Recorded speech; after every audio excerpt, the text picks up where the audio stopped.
with Eddie Mair. And now BBC Radio 4, a special 30th anniversary recording of I'm Sorry I Haven't a Clue from the stage of London's Playhouse Theatre. The show is introduced by the programme's first producer, David Hatch.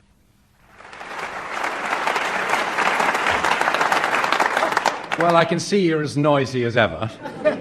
The history is actually quickly told. Graham Garden and Bill Oddie, who wrote I'm Sorry to Read That Again, which I produced, wrote to me saying they were getting so much money on television they couldn't actually afford to write the radio series. And I said the fans would be very disappointed about that and that they were very, very greedy. Graham said, let's have a drink and you can put it on BBC expenses and we can talk about it. So I said, OK, where should we meet? And he said, the Guinea. As you can see, money was very much on his mind. So the idea for Clue was like most good programmes, it was conceived in a pub.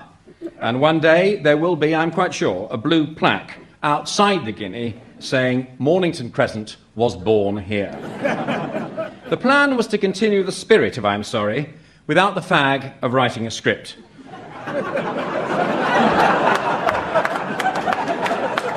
So you just add laziness to greed. All panel games then had an educational element. Brain of Britain, Round Britain Quiz, you learn something from listening. We wanted a show that was totally trivial, irrelevant and irreverent. And I'm glad to say that that fine principle has been rigorously upheld. The cast was to be the original I'm Sorry I'll Read It Again cast. John Cleese, who was earning even more than Graham and Bill put together, and still is, declined. Then he joined up, and then he declined again. I stood down from performing to just produce the show. So we needed a chairman. Now, since the show was to be an improvised I'm Sorry, the analogy with jazz as the antidote to scripted music and text was much on our mind.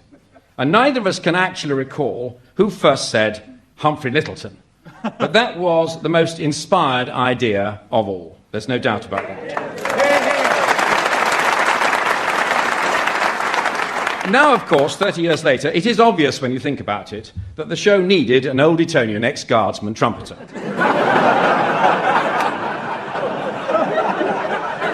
The show was a complete and utter shambles. It took me over 20 hours in an editing channel to get it into shape for the controller to hear.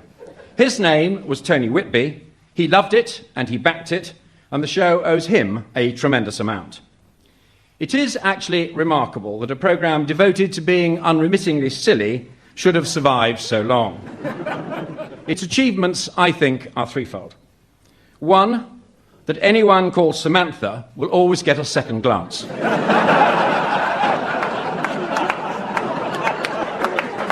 That all foreigners believe that all stations lead to Mornington Crescent.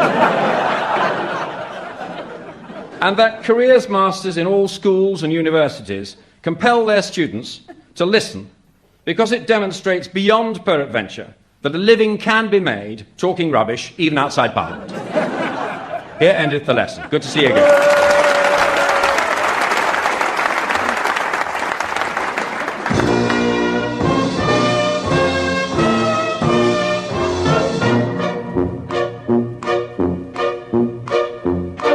We present a special 30th anniversary edition of I'm Sorry I Haven't a Clue, the antidote to panel games. At the piano is Colin Sell and your chairman is Humphrey Lyttelton.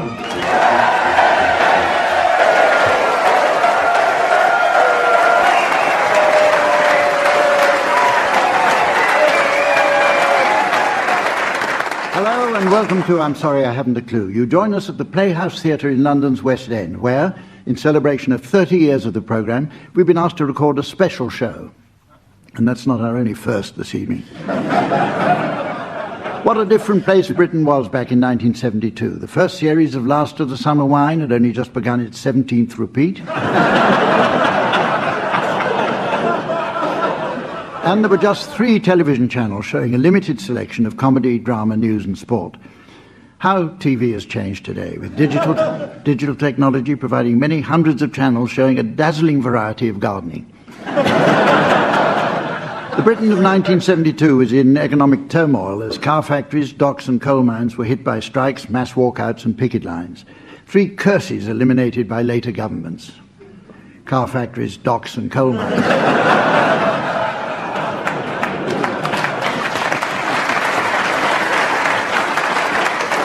Also that year, the plan to build a Channel Tunnel was scrapped amid fears that thousands of poverty-stricken migrants might attempt to rush through it. So the government of the day sensibly decided not to let us out.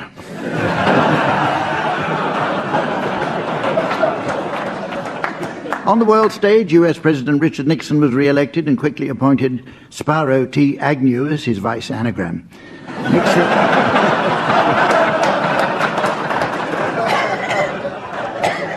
Nixon became the first ever American leader to visit China. He was invited to Peking to mend a governmental rift as Mao Tse-tung was fed up having to use the escalator.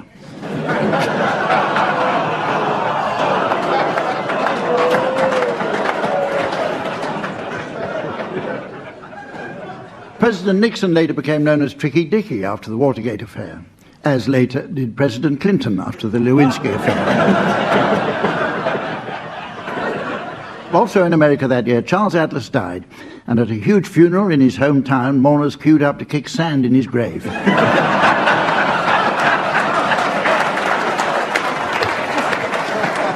Back home in April 1972, Britain was still grappling with the baffling complexity of decimal currency. At the time, it was feared decimalisation might lead to inflation, with the price of consumer items such as a gallon of petrol being sneakily rounded up from 3 shillings and sixpence to £2.50.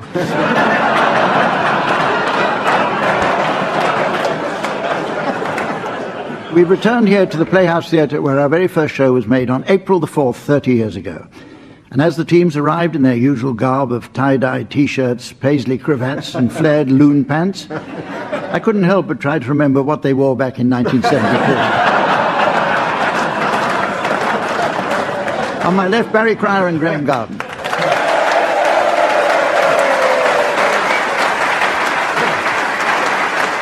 And on my right, Tim Brooke-Taylor, alongside our special guest, Stephen Fry.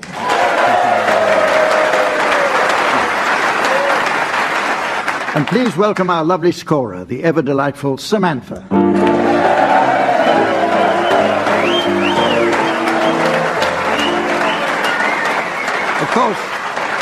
Of course, Samantha wasn't with us for that first show. Because she just won Longest Legs of the Year 1972 and was in great demand for supermarket promotion work, she was busy opening them several times a day.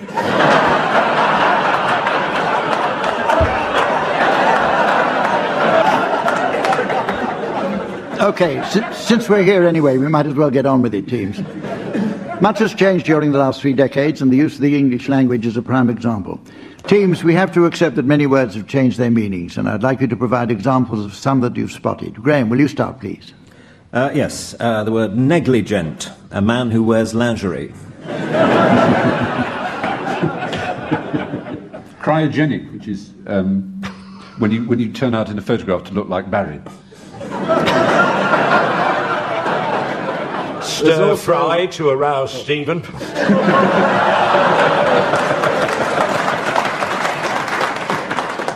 Parsnip, Dad's vasectomy.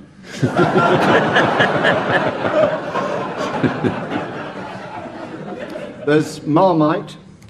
Mum's possibly up for it, especially if Dad isn't parsnipped.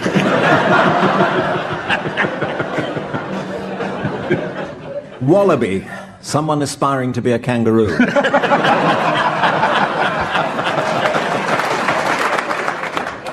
Countryside,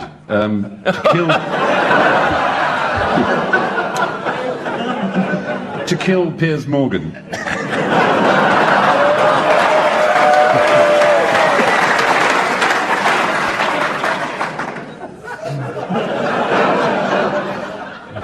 Tomahawk, a vegetable of prey.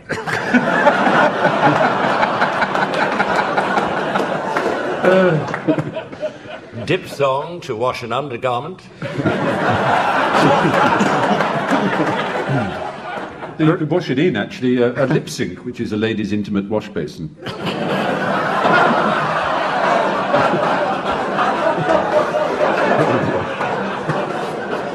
As used by Piers Morgan.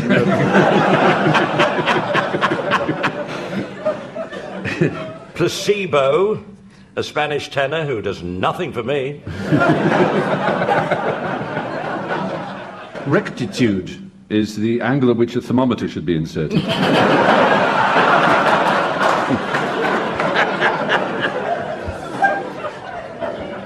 Homophobe, somebody who doesn't like The Simpsons. Portent, the Millennium Dome.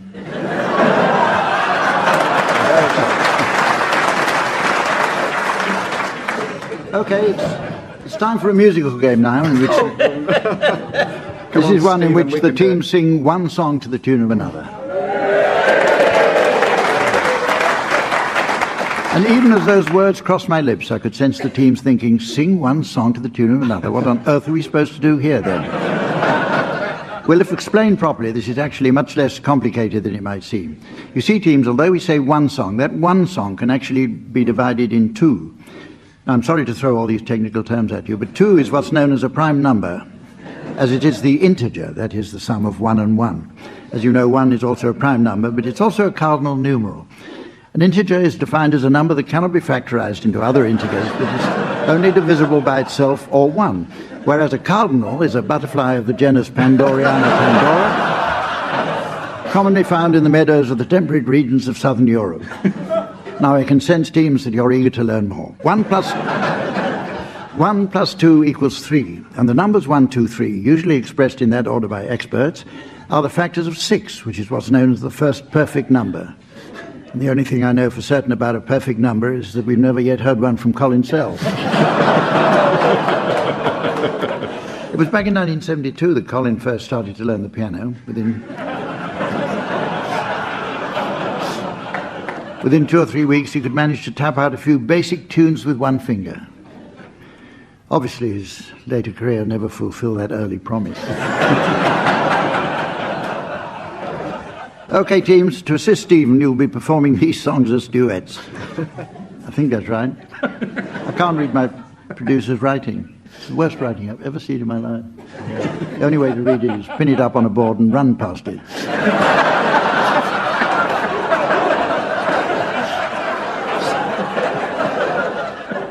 So, Tim and Stephen, I'd like you to start by performing the words of American Pie, a hit in January 1972, to the tune of the Colonel Bogey March. So bye-bye, Miss American Pie, drove my Chevy to the levee, but the levee was dry, and good old boys were drinking whiskey and rye, singing, this will be the day that I die. This will be the day that I die. Did you write the book of love? And did you have faith in God above?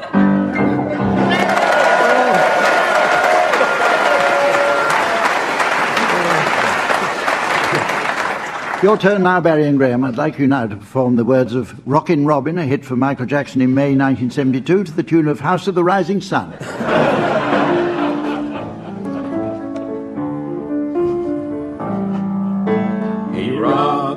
In the tree tops all day long, hopping and I'm bopping, singing this song. All the little ladies on Jaybird Street love to hear Robin go tweet, tweet, tweet. Rockin' Robin, rock, rock. Rockin' Robin, blow rockin' Robin, 'cause we're really gonna rock tonight.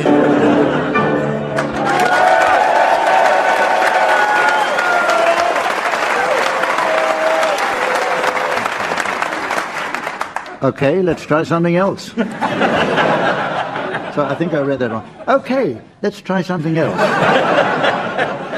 The The next game is called Sound Charades. It's based on the old TV favourite Give Us a Clue, where the players got huge laughs by performing in silence. Our version differs in just two ways.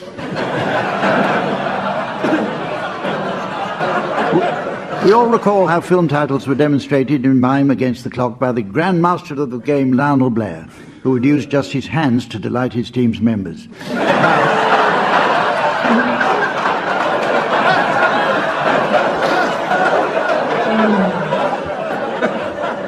30 years of this. None of us can forget the relish with which he once gave Melvin Hayes and Christopher Biggins yanks for 2 whole minutes.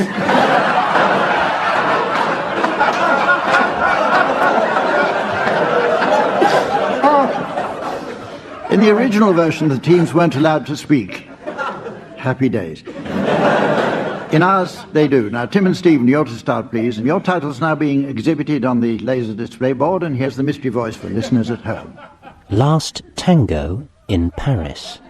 Last Tango in Paris. Right, you're guessing this one, Barry and Graham. Off you go, Tim and Stephen. It's a 1972 film. Yeah. 4 words, and it goes like this. Excuse me, garçon. Monsieur? I've tried every brasserie and bar in this city. For what would that be, monsieur? I want a can of fizzy orange juice.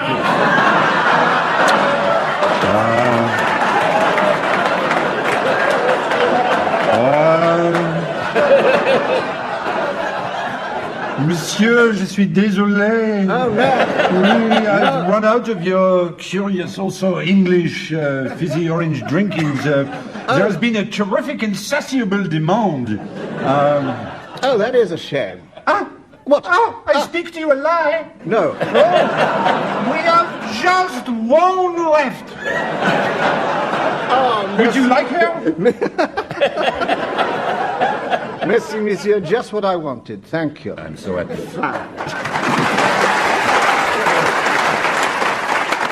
Was it A Funeral in Berlin? Almost tempted to give it to you. Yeah. No, we're just playing with them, but the Yes. listeners can't see that. It's Paris. Yes, It's the last. yes. Yeah. And Time's up. Tango. Last Tango. Right, a final title being displayed for you, Barry and Graham. Here once more is the mystery voice for listeners at home. The Poseidon Adventure. The Poseidon Adventure. 3 words film. Oh, here we go. Hamish! Dougal. Oh, Ian. You'll have had your tea. I was just sitting here watching the cricket in my kilt. I thought I saw something moving in there. He's chirping away. And so am I. That cheeky wee cicada, no. But look here, you're late today. You've missed the Teletubbies. Oh, no. Why? What hijinks were they up to today? Oh, I tell you, I was gripped. And me not here, no. Something terrible happened to Poe.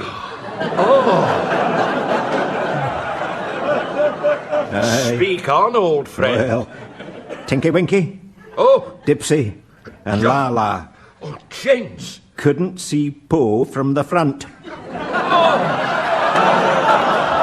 No. Divulge. Hold your wrist for a moment. You have no heard the worst of it. Oh, no. And they couldn't see him from the back either. Mercy me. They could only see him from left or right. Oh, this is cutting-edge television indeed. What an escapade. Goodbye. Goodbye. Goodbye.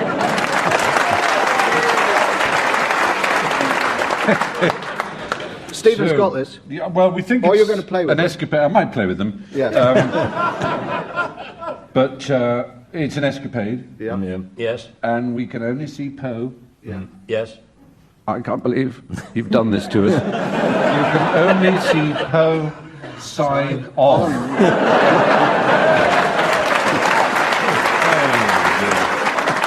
That went awfully well. Now let's move on. Wait a minute. I think I misread that. That went awfully.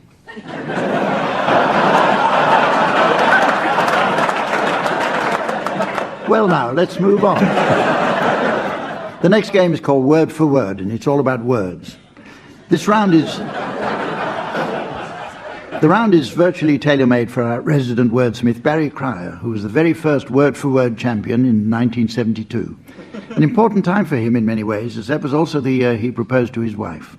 Following a long evening in a country pub, Barry picked up the courage to pop the question and, carried away by the romance of the moment, even got up on one knee.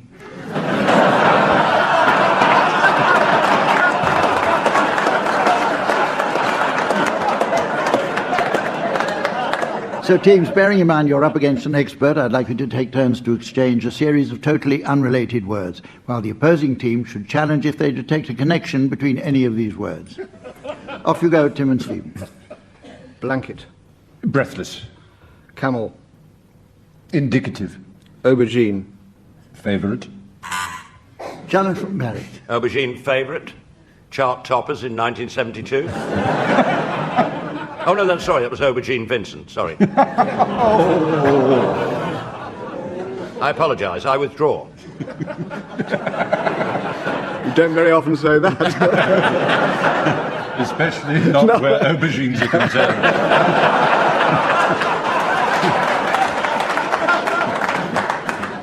Carry on, Barry and Graham. Plinth. Marmalade. Gusset. Toast. Funicular. Challenge there from Stephen. Yes, funicular railways. They have you seen those toasters on wires that are funicular toasters? You actually get them in catering places. Yeah. You put the bread on a wire and it goes through a... You've seen this, it's absolutely genuine. They go through an oven. They use them in hotels and in large catering institutions.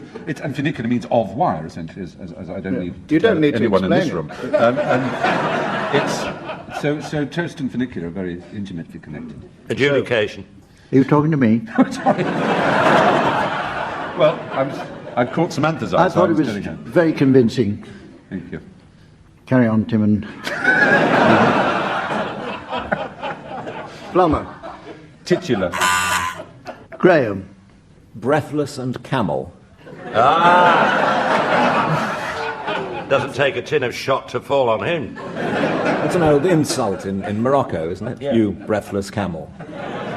That's going back a bit, isn't it? Oh, since the 17th century, I think they've been saying that.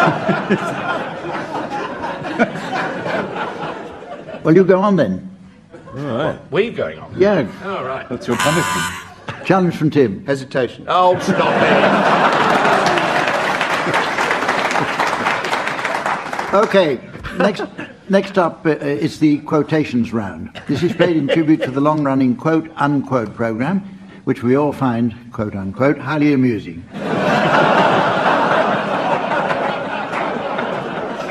I brought along a selection of recordings of well-known public figures who've all been rudely interrupted in mid-flow.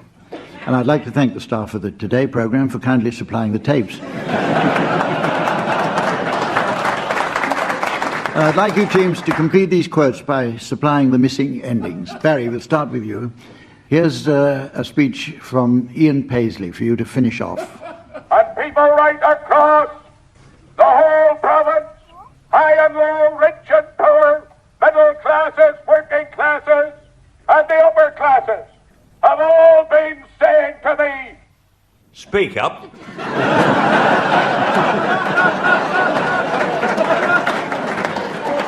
Stephen, now here are some words of Edward Heath for you to complete. I was strolling along the pier at Broadstairs one Saturday afternoon, and a fellow stepped out of a sort of cubicle there and said, "Can I interest you in..."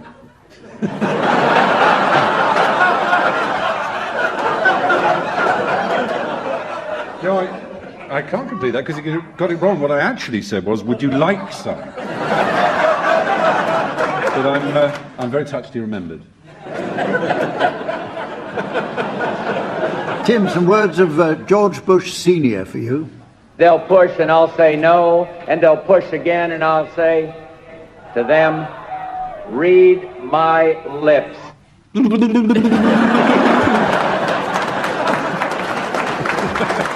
Graham, here's William Hague for you. I was in the school choir, even though I couldn't sing very well. I went on all the German trips, even though I didn't study German. I went on all the RE trips, even though I didn't study RE. I was the coach driver.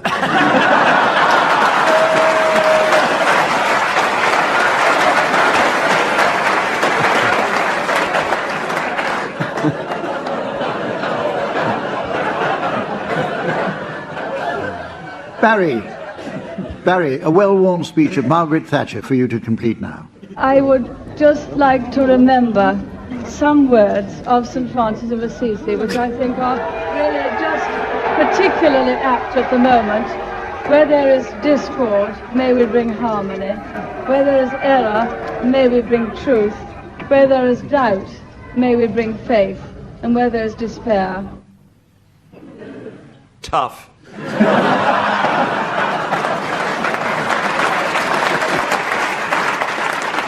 Okay, Stephen again. Some rousing words from David Steele for you. Mr. President, I have the good fortune to be the first Liberal leader for over half a century who's able to say to you at the end of our annual assembly, go back to your constituencies and prepare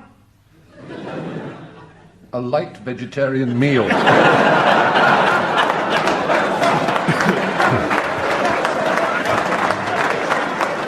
Tim, here's Tony Blair for you. This dome is going to be open on time and on budget. It is not going to be torn down. It will be a lasting asset for the country.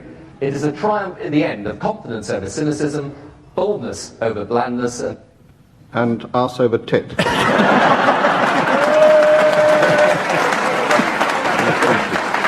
Graham, can you complete these words by Michael Jackson? That's the most ridiculous, horrifying story I've ever heard. It's crazy. Where did those three bears get all that porridge?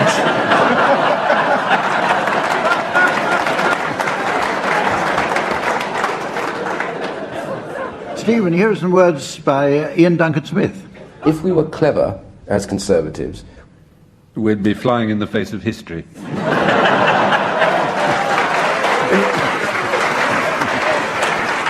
And finally, Graham, some words of the former Poet Laureate Ted Hughes for you to finish off. My manners are tearing off heads, the allotment of death. For the one path of my flight is direct through the bones of the living. Would like to meet fun-loving lady.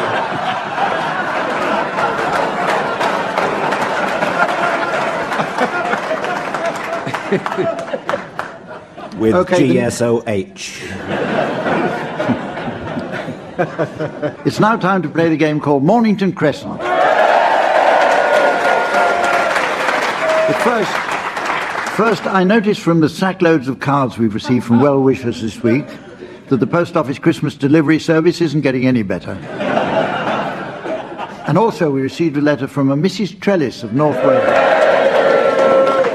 who sends this special message on the occasion of our 30th anniversary. She writes, Dear Mr. Hoggart, here are some of my favourite cuttings. If you need any other amusing garden waste, please let me know. Yours sincerely, Mrs. Trellis. Now on with the game, which today sees the third leg of the second semi-final of the 7th round of the Armitage Shanks UK Domestic League, Division 4, with the winners going on to the grand final and the chance to win and drink a victory toast from the Armitage Shanks Charity Bowl.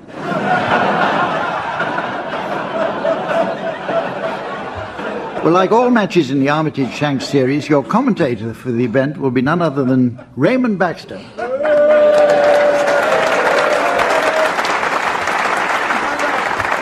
So while Raymond enters the commentary box, I'd like you teams to re-familiarise yourselves with Stovall's Second Amendment to the Standard Convention, 1972, which of course predates the Jubilee Line extensions in both directions.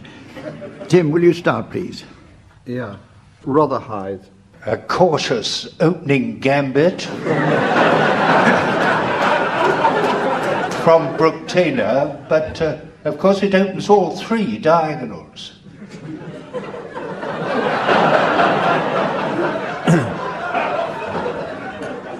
Birdcage walk. Vigorous defence. But leaving Cryer's laterals totally unprotected. I could do the old Chelsea bun, the Baker Street. Baker Street, yeah. Chelsea bun. Baker Street? We haven't seen that move attempted since Gustav Pennegaris defended his title in 1959. Ironic, really.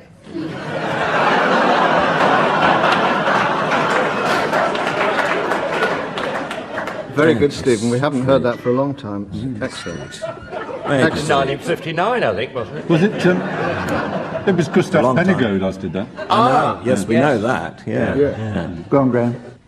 Fair lot. Oh, that's fast and furious stuff. Perhaps more furious than fast, I don't know. That was... do you think I could go? Yeah, it's the Second Amendment. Yes, it's double second. Yeah, okay. Elephant and Castle. Brooke-Taylor has cleverly invoked Krabbett's law. But I wonder if it's going to pay off. I use Krabbett's. Is it me? I swear I can hear somebody talking.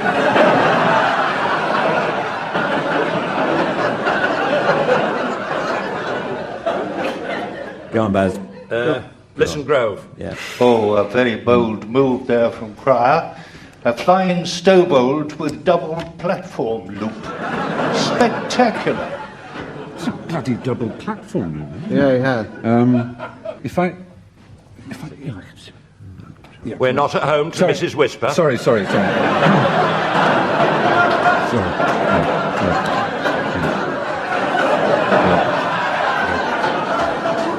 But as usual, our doors are wide open to Mr. Sanctimonious Git, so we...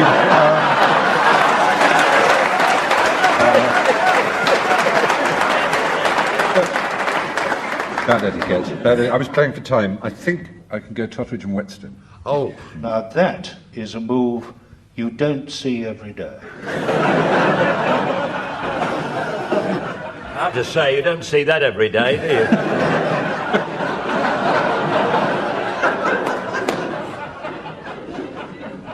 Onga.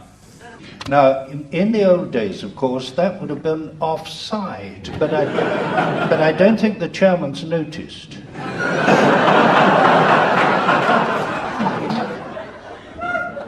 Notice. I think he's slightly offside. Yeah. Old rules. I don't think... Old rules? Not now. Oh. Well, in that case, Latimer. Oh, I say.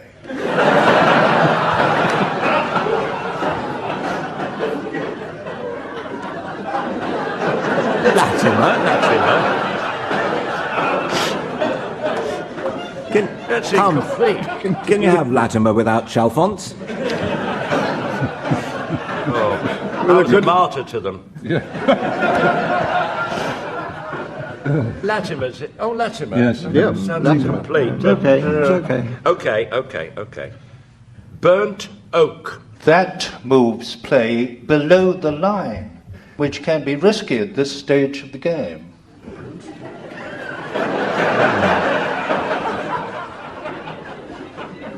Mornington Crescent. Oh, brilliant.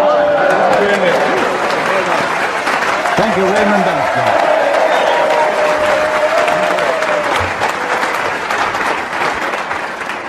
Right, it's high time for a game of Cheddar Gorge. I expect many of our audience often wonder about the obscure derivation of that enigmatic title, and so they should. Cheddar Gorge is just one of countless games taking their names from world-famous landmarks. There's also Brooklyn Bridge, a card game for toddlers whose parents give their children stupid names.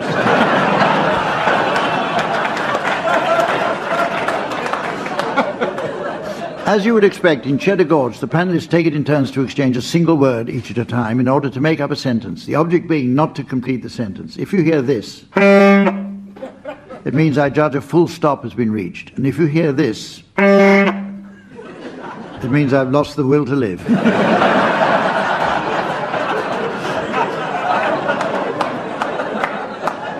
Tim, I'd like you to start, please. This week's subject is a letter of complaint to the BBC. Off you go. Dear... Sir? I wish to reiterate in the best of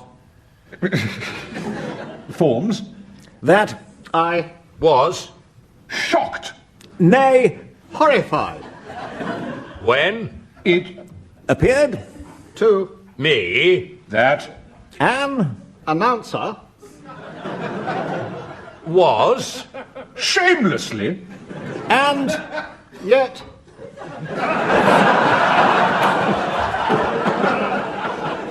charmingly naked on the right of my person, comma while this can be constituted to a lack of grammar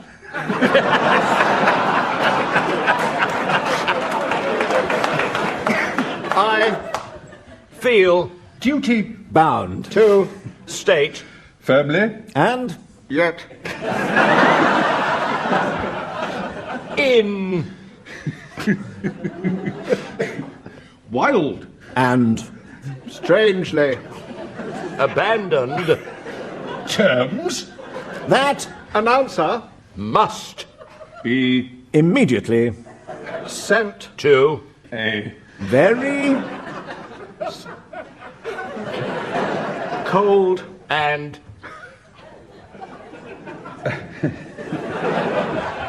Spartan yet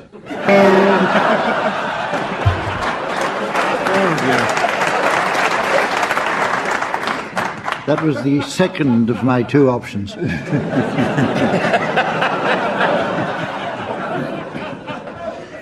It's very nearly the end of the show, but there's just time to fit in the pensioners' ball.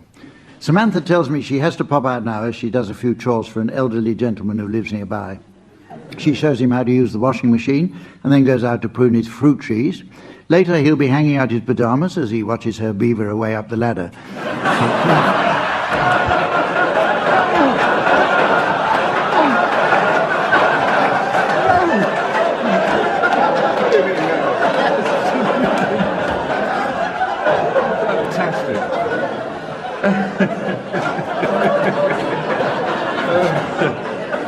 So, teams, while she's away doing that, I'd like you please to announce the late arrivals at a society ball for senior citizens.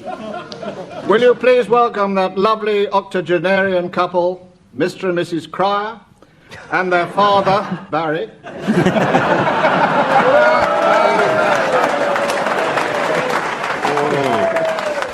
Will you welcome, please, Mr. and Mrs. Astaire Lift. And their son, Stan Astaire Lift. Don't annoy him, he goes through the roof.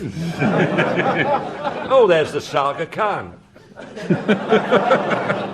There's Mr. and Mrs. Have me cocoa now, and their son. Can he have me cocoa now? Mr. and Mrs. My Day, we didn't need drugs to make us feel good, but sadly we do now. And their son, Ian My Day. A slightly higher class driver. There's Tristan. Tristan. He's quite old, but his lover is older. Piss off. And will you welcome, please? Oh, yes, I will. Mr. and Mrs. Had me glasses when I come in. And their daughter, Wilhelmina, had me glasses when I come in. Will you please welcome Mr. and Mrs. Shonna's Rights and their friends, Mr. and Mrs. We Want Them Now. That's Penny Shonna's Rights and Wendy We Want Them Now. It's cabaret time. Top of the bill, Helen Shapiro singing Walk in Bath to Happiness. Gar Gargapur. And Ms. Halliwell with the Old Spice Girl with her 3 hits, a sort of Jerry Hat-trick. Help me out. Will you welcome, please? Yes. Mr. and Mrs. You Can't Guess How Old I Am. And their grandmother, Bet You Can't Guess How Old I Am. I'm 86! All the way from Russia, I think we've seen him before. Mr. and Mrs. Icklestockings. and their son Serge. Great friend of the Ickle Trusses. A big warm welcome, please. Oh, yeah. Mr. and Mrs. Bennett, the Price of Werther's Originals. And their son, Gordon Bennett. Reginald. There's the Bonus family, and they're all called Daisy. Well, every Daisy bonus.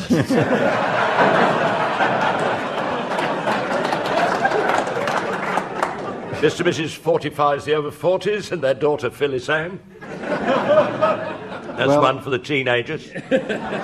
There's Mr. Certit, but to no real effect. And his twin sons, I can just insert it, but to no real effect.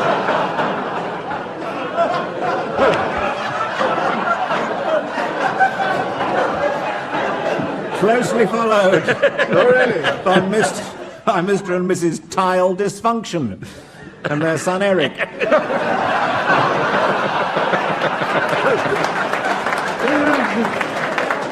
So, ladies and gentlemen, it's time to bring these anniversary proceedings to a close. For a show such as this to have lasted 30 years might be thought an achievement enough in itself, but to have brought joy and laughter to thousands of listeners might at least have been worth a trial ticket. So, from the team, Samantha and myself and the good folk here at the Playhouse Theatre, it's goodbye. Tim Brooke-Taylor, Barry Cryer, Glenn Garden and Stephen Fry were being given silly things to do by Humphrey Lyttelton. Colin Sell set some of them to music and Raymond Baxter provided occasional commentary. The programme consultant was Ian Patterson and the producer was John Naismith.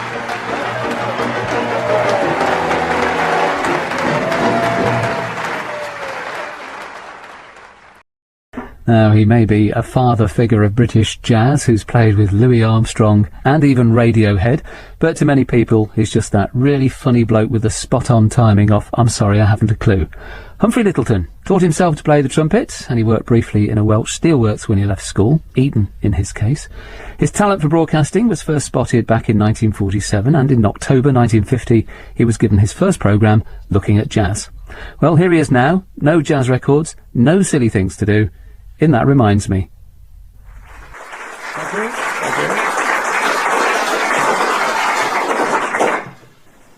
Right, where should we start? Some years ago, my band and I were doing a tour of the Middle East, and we went to Damascus.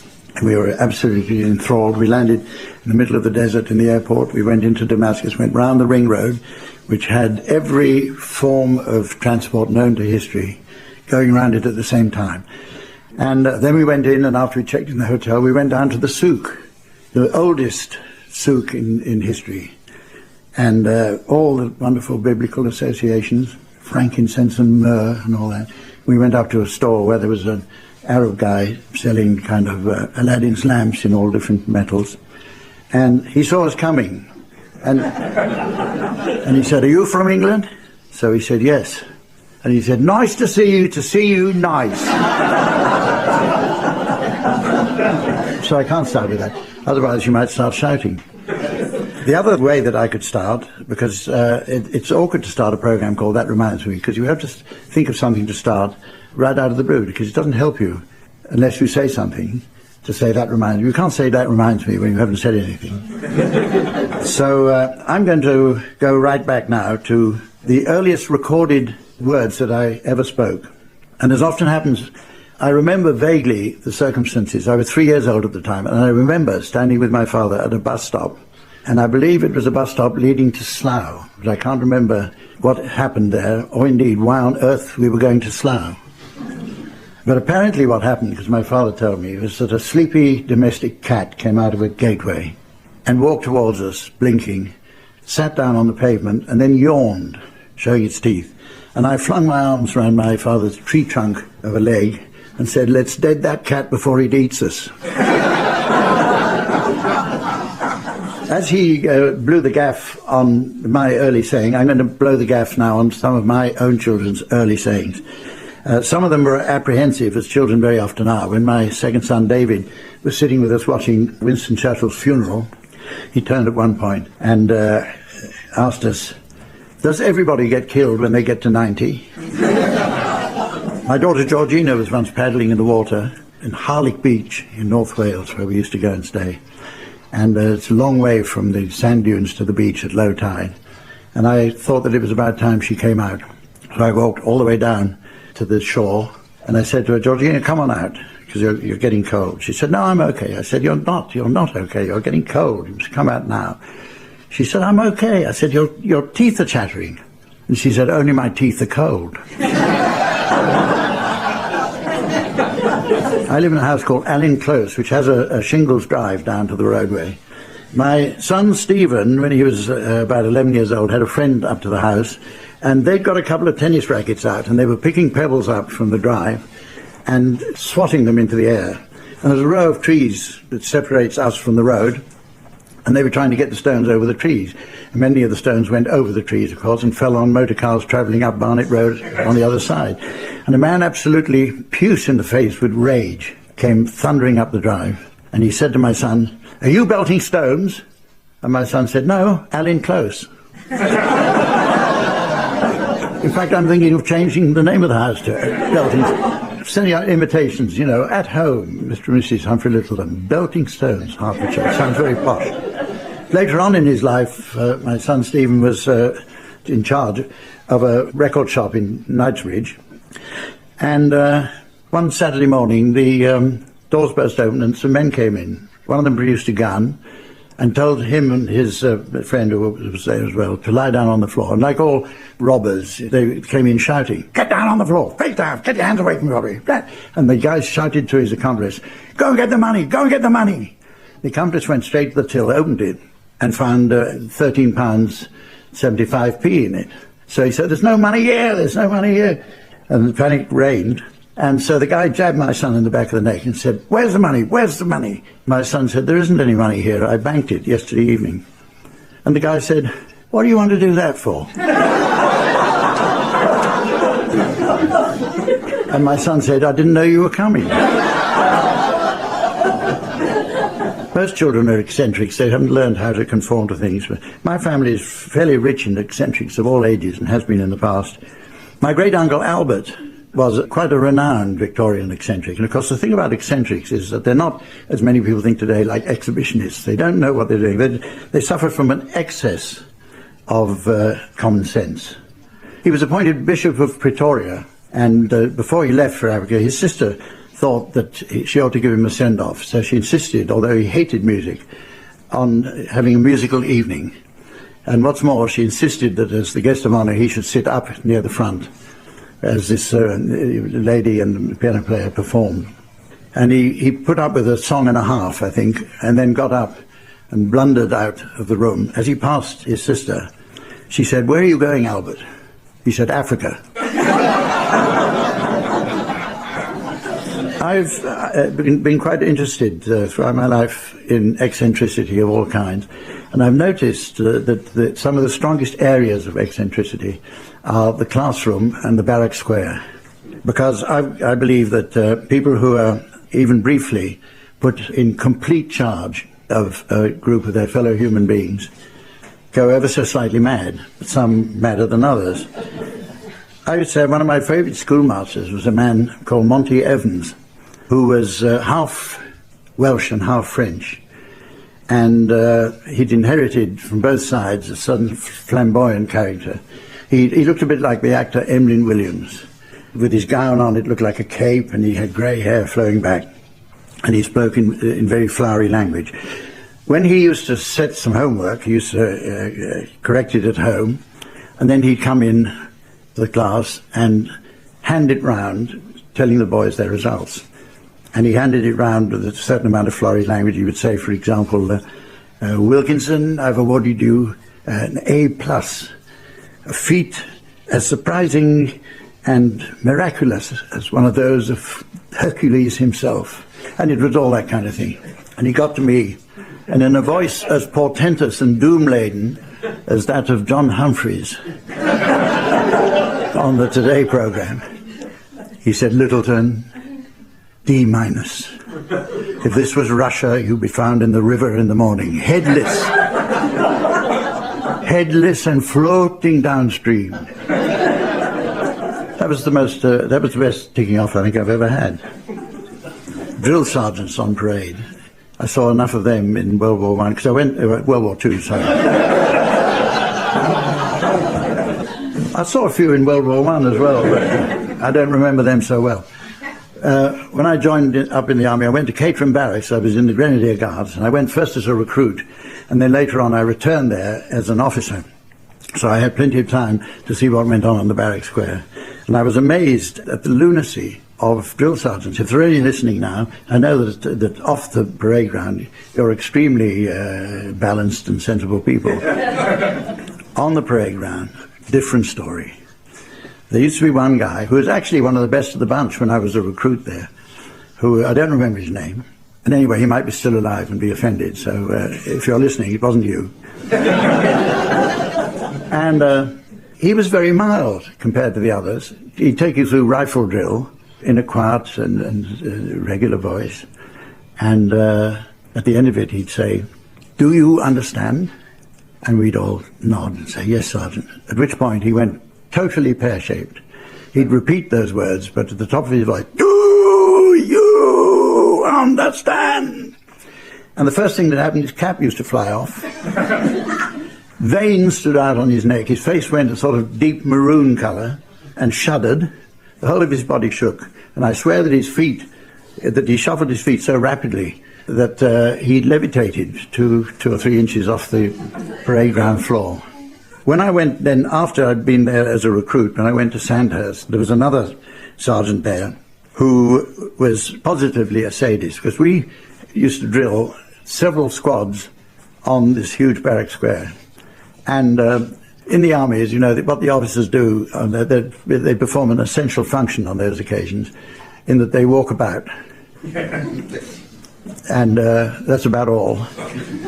Just to sort of generally see that everything's going all right.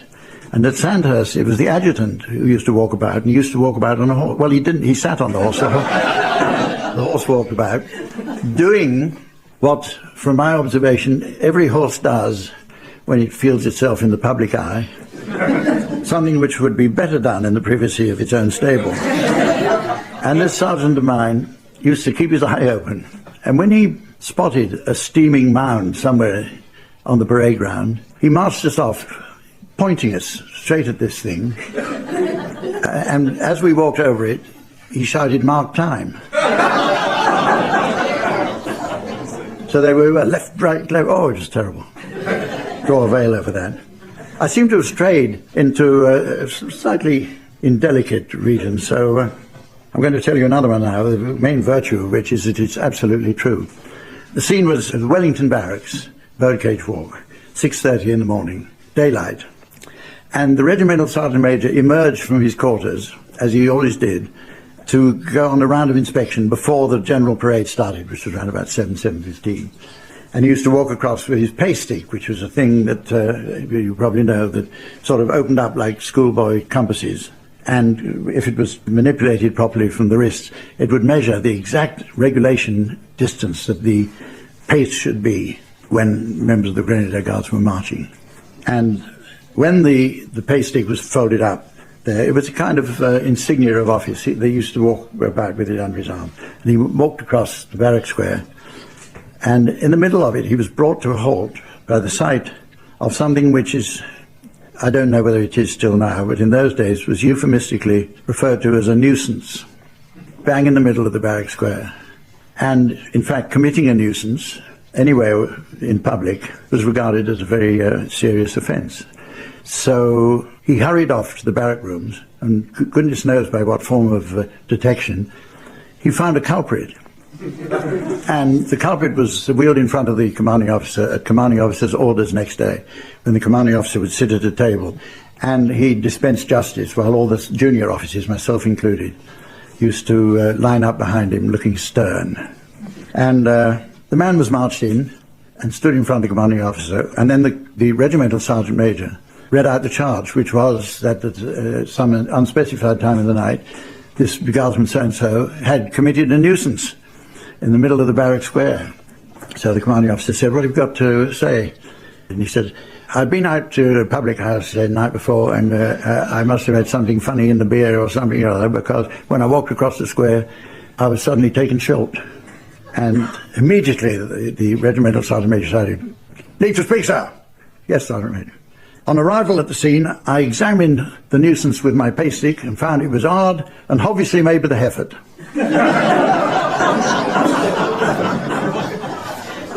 Reminds me of another occasion on which a euphemism got somebody into trouble, because my father had a great interest in murder trials. It may have been a slightly unhealthy interest in murder trials. But the euphemisms bit was in a police report that my father so tickled him, because he had a macabre sense of humour, that he cut it out and stuck it in a commonplace book where he kept a whole lot of things that amused him and interested him. And it was from the 1930s, and it's a bit gruesome. It was about a young woman who'd been murdered, and the police report said, because in those days, of course, the word rape was never, ever used, so euphemisms were called upon, and the report said, the young woman had been stabbed 13 times, decapitated, dismembered, but not interfered with. That reminded me, for some unknown reason, about the sort of things that people come up and say to you. A young man came up to me at a gig not so very long ago, and he said, I've never seen you live before. He said, I've listened to all your broadcasts, but I've never seen you in the flesh. And he said, I'll tell you something, your voice is far more recognizable now that I've heard it. And I've always noticed when people say things like that, they walk away, and there's then a little falter as it suddenly dawns on them that they've made a complete prat of themselves.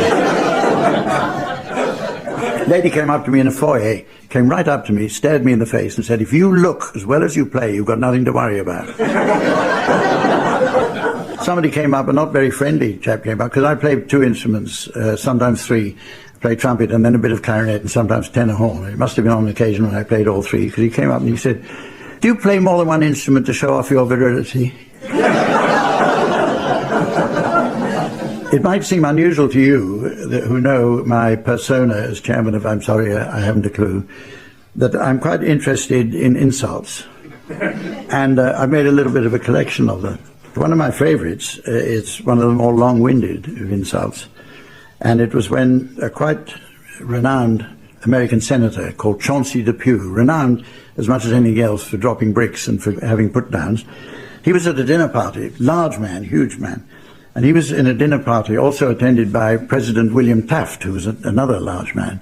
And in the course of the meal, no doubt when the conversation had lapsed, Chauncey Depew said in a loud voice, looking down at President Taft's midriff, Mr. President, I hope when the baby is born that you will have the grace to name it after your lady wife.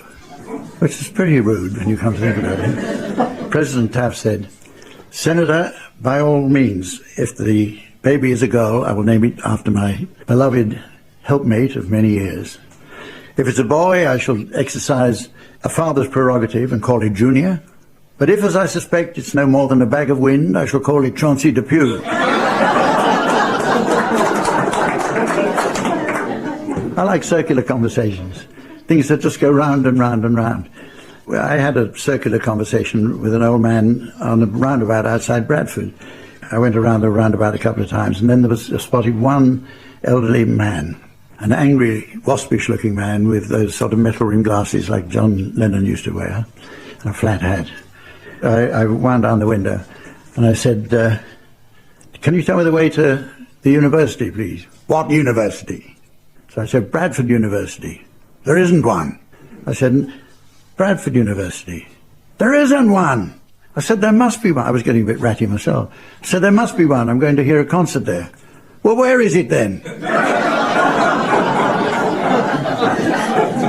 Oh, I must tell you this one, because I got involved many years ago in a sort of do for a magazine called Lilliput magazine, which was a kind of pocket magazine. And they got us all round a table for lunch in a big restaurant. Quite a range of people were there. There was Cecil Beaton, the photographer. Cecil Beaton was what my mother used to call, another euphemism coming up, an exquisite, in the sense that he was very refined and beautifully dressed all the time and spoke in a very gentle voice. And Next to him was sitting Hannon Swaffer, who looked like an unmade bed, wearing a black suit with I thought rather overdone pinstripe until I got closer and discovered it was dandruff. And Cecil Beaton had on an Edwardian suit, which was very fashionable at the time. I think he may have started the fashion in society, but of course the fashion filtered down to the lower elements of the population and was adopted by teddy boys. And while Cecil Beaton was having a conversation with somebody else, Nancy Spain leant over to me and she said, "Have you heard about Cecil?" I said, "What?" She said, "He was walking down Piccadilly the other day and 3 or 4 teddy boys came running past him, and as they passed him they said, 'It's the Elephant and Castle tonight, and it's razors.'" Right, we're warming up now. We should be going full steam ahead by about 3 o'clock. I must tell you, the best opening of an article that I ever read in my life was written by Robert Benchley, who used to write humorous articles in The New Yorker. And one of them started, "Does the average man get enough sleep? What is enough sleep? What is the average man? What is does?" When I came out of the army, which was in 1946, I went to university, or my particular university, which was a small nightclub in Regent Street called the Nut House. And I used to go down in my army uniform straight after the last parade, and I'd turn up at the Nut House. And some friends that were with me, about the second time, they said, "Take your trumpet down there and play." And there's a certain look that used to come across musicians' faces when somebody wearing a uniform of the Brigade of Guards came up and asked them if they could play. Because this particular band was led by a man called Carlo Kramer. And he told me, when I said to him, "Why did you look so horrified when I came and asked you if I could sit in?" And he said, "Well, we had a colleague of yours from the Irish Guards who came here and sat in the other day, and he thought he was Gene Krupa, which he wasn't. And as part of his hopeless performance, he used to throw the sticks up in the air, but never accurately enough to catch them, or even they'd land all over the room in people's drinks. And so, but anyway, I'm very lucky because I've had a jazz program for 30-odd years, and I've toured with a lot of, I've been very lucky. I do regular shows with Helen Shapiro, who's now a fine jazz singer. I've done shows with another American singer, Lillian Boutté. I've done shows with another fine British singer, who's unfortunately not too well now, Maxine Daniels. So I've been very lucky. For somebody, I may say, who was famous in my early days when I started up as not liking vocalists. George Melly always tells the story that when he used to come down to 100 Oxford Street, the club I had back in the 1950s, he several times came up and asked if he could sing. And I said, well, in slightly longer words, I said no. And then one day he noticed that I played the trumpet, or did in those days, with my eyes shut. So he used to dance, he used to run around. I used to call him Bunny Bum, because he used to hop around like a little rabbit at a wider and wider orbit until he got near enough to the stand and noticed that I had my eyes shut. So he hopped onto the bandstand and started singing Dr. Jazz. "Hello, Central Guy." Nearly had a heart attack. Shook me rigid. We started recording, I'm sorry, I hadn't a clue, in 1972, believe it or not. And a whole lot of people were in it. John Cleese was in it for a little while, but he didn't like to sing. And all sorts of nice people were in it. But eventually it sort of solidified into the regulars who were on for years and years and years. That's Tim Brooke-Taylor, Barry Cryer, Graham Garden, and dear old Willie Rushton. It was very difficult to replace Willie. And I think a lot of the people who've come and done it since, if any one of them had been booked as a replacement to him to be on it all the time, they'd have felt a bit uncomfortable. Because one of the great things about the Sorry I Haven't a Clue show is that all the time the 4 people we've had on the teams have had their own individuality. Barry Cryer, for example, who's had a career not only as a comic scriptwriter but also as a stand-up comedian, he's the one on the panel who could bring up a gag for every occasion, not only during the show but in the dressing room before and then in the green room afterwards, on the bus, and I hope Barry was going to be here today, but he couldn't make it, because I thought it would have been nice to hear that laugh, which I once described as like a chicken trying to lay a rugby football.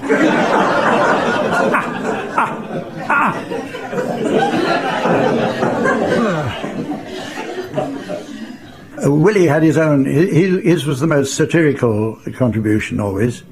And then Tim Brooke-Taylor was the darling of all the girls because they thought that I bullied him as a chairman. And Graham Garden just sits there with that sort of mandarin smile on his face and waits for just the right moment and then comes in with a devastating punchline. So that's been the strength of it all the way through. And the best thing that was ever said about me in a review, best review I ever had, when it referred to me as the soporific chairman. And I prefer to just sit and enjoy what's going on. There's no point in me chipping in. In fact, when I started doing a pilot show in, would you believe, November 1971. And everybody came away from it saying, never again. You know, it was a dreadful experience because it wasn't very good. I thought then that it would never go on the air because anybody who ever did any broadcasting would always be asked to come in and do a pilot show. And 99% of them disappeared down the plug hole and never went on the air, so I was confident that this one wouldn't. And then, of course, a month or two later, a message came down from above saying we want to run it as a regular feature. I then had the problem of thinking, how am I going to represent myself on the programme, because I can't chip in with all these 4 comedians on the programme. And so it occurred to me just to do on the programme what I felt like as I drove in the first time we did it, which was to think, I've got a perfectly good career of my own. What the hell am I doing going into here? And that's really been in the back of my mind ever since, as you probably noticed. But we've had some, we had some very distinguished people on. We had a pro-celebrity version of Mornington Crescent one time, when we had one of the great knights of the British theatre, the English theatre, as a celebrity guest. And the audience were marvellous because they all whistled and cheered and yelled. And he sat down there and I explained to him in very deferential language exactly what we were going to do. We were going to play an ordinary round of the game so as to remind him of the rules. Then he would join us for another game. So we did an ordinary round. He went round and round and round, and somebody said Mornington Crescent. So then I said, now, sir, if you would take your place, and if you'd be after Willie Rushton, we'd go all the way around the team, and then you'll be after Willie Rushton. So it started with Tim Brooke-Taylor and went all the way around to Willie Rushton, who said Mornington Crescent.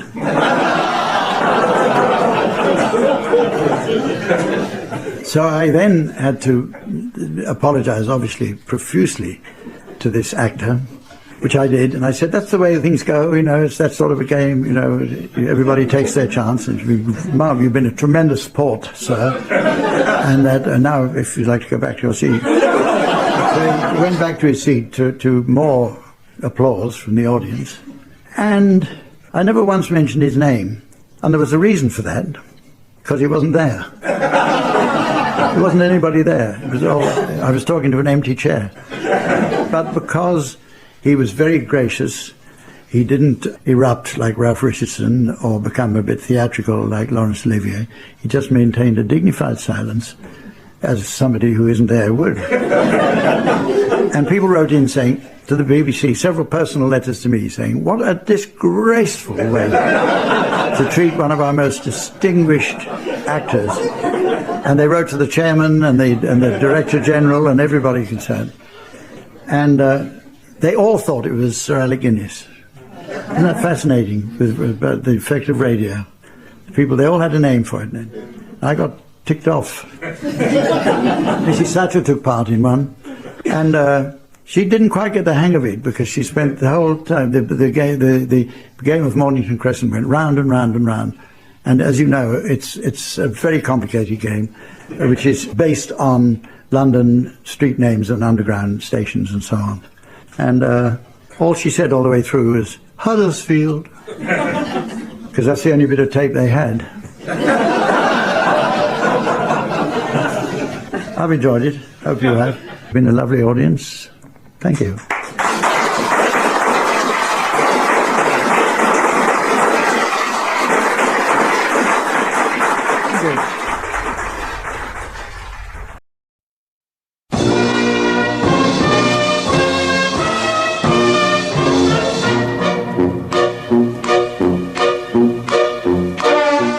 present I'm Sorry I Haven't a Clue, the antidote to panel games.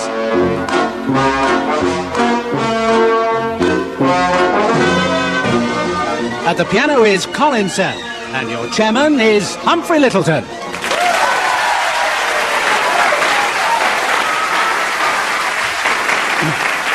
Hello.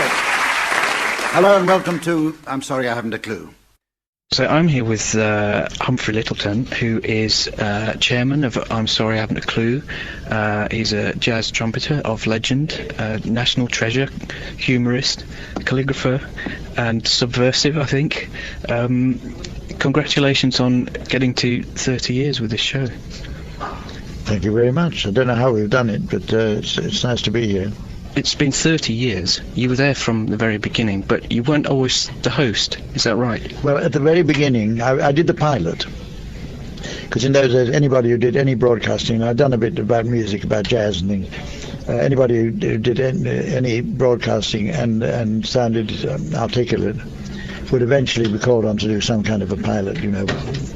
And that's a, you know, sort of sample program that one hoped would go out on the air. They never did. 90% of them went down the plug after they'd been done, because producers had a budget to do every year, and if they didn't do enough of them, they cut their budget, so they used to do them in that. And I thought this was one of them. I just went in, you pick up a studio fee, no chance of it coming out, so I went in and did the first one. They tried to do it all ad lib, which meant that I sat there in the middle of 4 people sweating profusely, you know, because on radio with no time, studio time, to go back and redo an ad lib situation, it was very nerve-wracking. So, but you'd not been known in radio. You were a jazz man, basically. Yes. And so how did it occur to anyone to have you as the chairman? I had started a program which is even longer running than this one in 1967, which was a jazz program called The Best of Jazz, and that still goes out on Monday nights. That's been going for 33 years or something.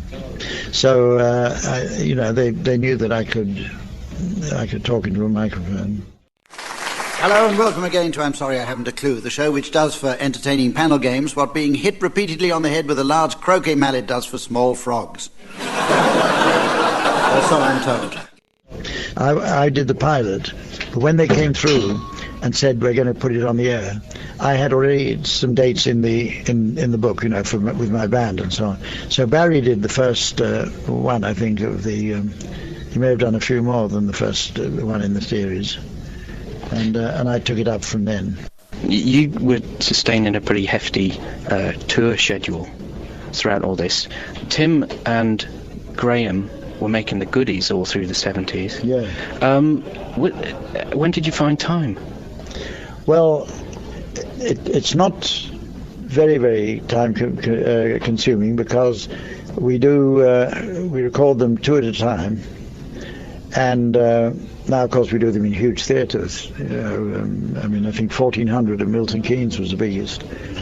And so that occupies, we do 6 in the spring.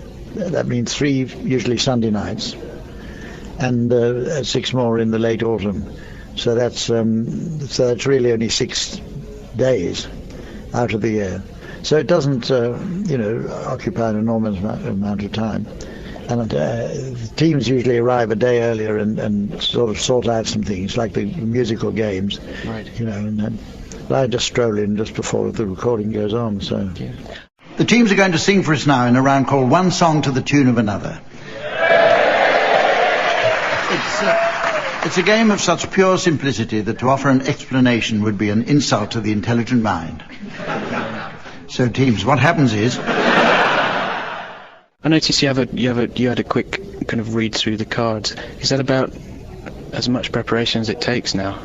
Well, I have to do that because, as John Naismith told the audience tonight, he brought on Ian Pattinson, who for 10 years has written my introductions and the leads into the different games.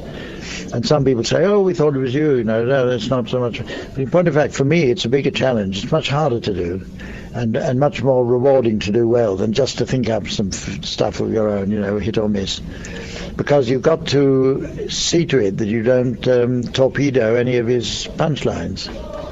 And therefore you have to think about it, think about the timing and judge it correctly, so that, for instance, a good joke doesn't disappear in laughter or applause or anything like that. Okay, so I thought I was slightly modest because although a good portion is written down, there do seem to be these occasional ad-libs which basically bring their house down. Well, it's all part of my persona on the programme of a grumpy chairman. When I first did the first real show, not the pilot, I drove in thinking, what am I going to do? I've got four professional comic actors, and I can't do it. I can't chip in with anything worth chipping in. And by the time I got to the theatre, I thought, well, that is exactly how I shall present myself, as somebody who's come in the midst of all these people. And there's a slight hint that he doesn't really want to be there, and slightly grumpy about everything. And I've done that for 30 years now. Okay, the teams are going to sing for us now in a game called One Song to the Tune of Another. You'd have to be lacking even a basic knowledge of harmony and rhythm to fail to grasp this concept. So listen up, Jeremy. A song is comprised of two main constituents, the words and the tune, a bit like a bottle of shampoo and conditioner, in fact.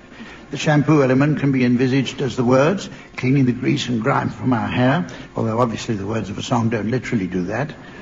This is supported by the conditioner, leaving our locks shiny and manageable and eliminating unsightly split ends, in the same way that the tune supports the words, except that words don't suffer from split ends.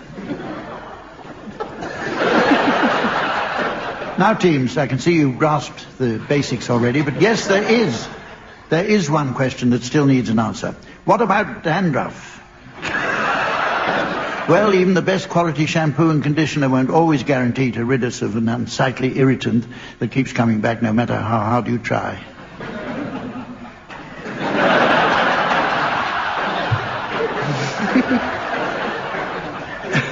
At the piano, Colin Sell.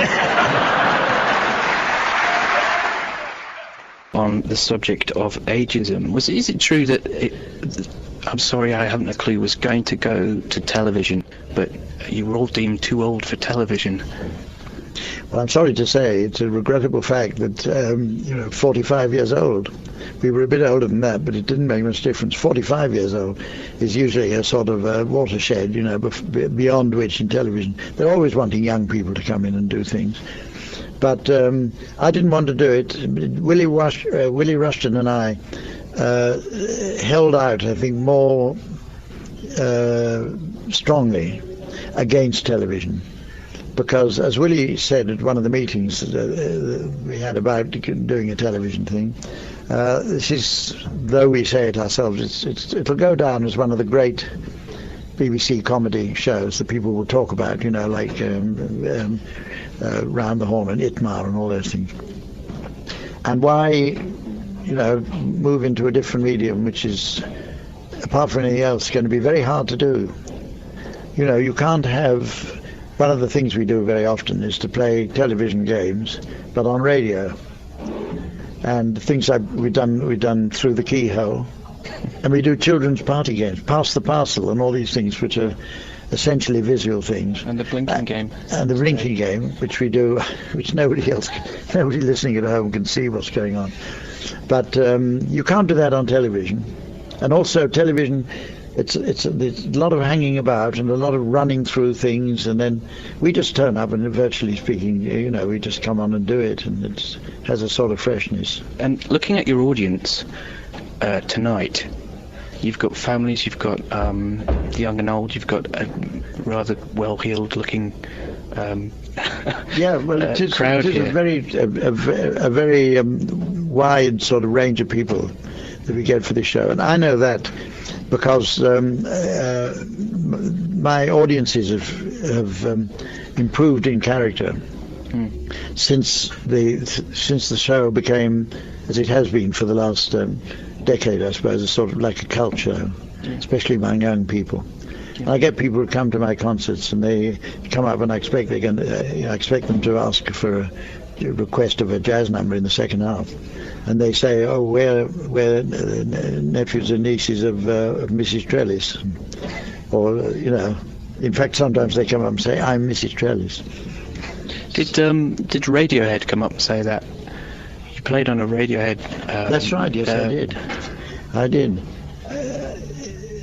I started on the sort of fringes of journalism when I was a cartoonist on the Daily Mail. And I used to write things, and I learned very early on that sort of journalistic principle of say yes and find out about it afterwards.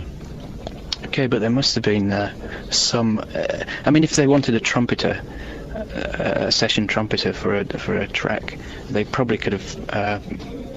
Found one fairly easily, but there must have been some love in that. Yeah, but the thing was that Johnny Greenwood, who is the sort of that guy who does the talking, he wrote to me and said, "This is probably an awful cheek, but we've got a track on our forthcoming CD which we're having terrible trouble about how to treat it, and we discussed it the other day and thought that maybe the sort of New Orleans-y jazz that we've done, they'd heard some of my early records. So, what do you think about it?" So I said yes, in that true journalistic fashion. And then send me a tape of the tune. Couldn't make head or tail of it. And this is where they find out about it after, say yes first and regret it later. But we had a meeting up at the BBC, and I said, sort of half jokingly, I said, "It sounds to me as though the sort of thing that might go would be New Orleans funeral music, because as you know, it's not Happy Days Are Here Again when they perform." And he said, "Yeah, it's a great idea." So we went in the studio and spent, I think it was 9 hours or 7 hours, gradually moving. They didn't know what they wanted us to do. We didn't know what they wanted us to do. And we gradually sort of moved towards it. And after 7 hours, I said, "That's it.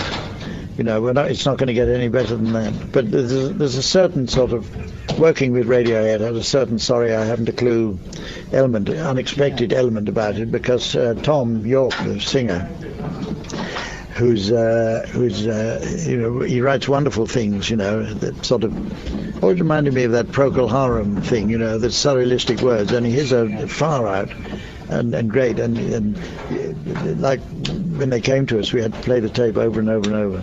And I began to get the feeling of what he was on about, it's abstract, the concept of his lyrics and that. Do you think that I'm Sorry I Haven't a Clue is the best advert against equal opportunities there's ever been? Since it seems to be mostly a boys' club. What do you mean from the point of view of the people, the teams, and all that sort of thing? The panel, yeah. Yeah, well, no, I would have said the opposite, because I have nothing to do with. I mean, I turn up and do my bit. I'm not in on any production discussions, like, for instance, Graham Garden and Tim Brooke-Taylor are. But the teams, especially since Willie Rushton died. But sometimes before, when somebody was on a tour somewhere and couldn't do it, the teams themselves always choose people to be on. And we've had a lot of the young comedians on. One who immediately comes to mind is Phil Jupitus, who enjoyed himself, enormously. Made a little speech at the end saying how he'd listened to the program for years. And it was the best, He was in the crowd tonight in the front row. So I was going to see him backstage.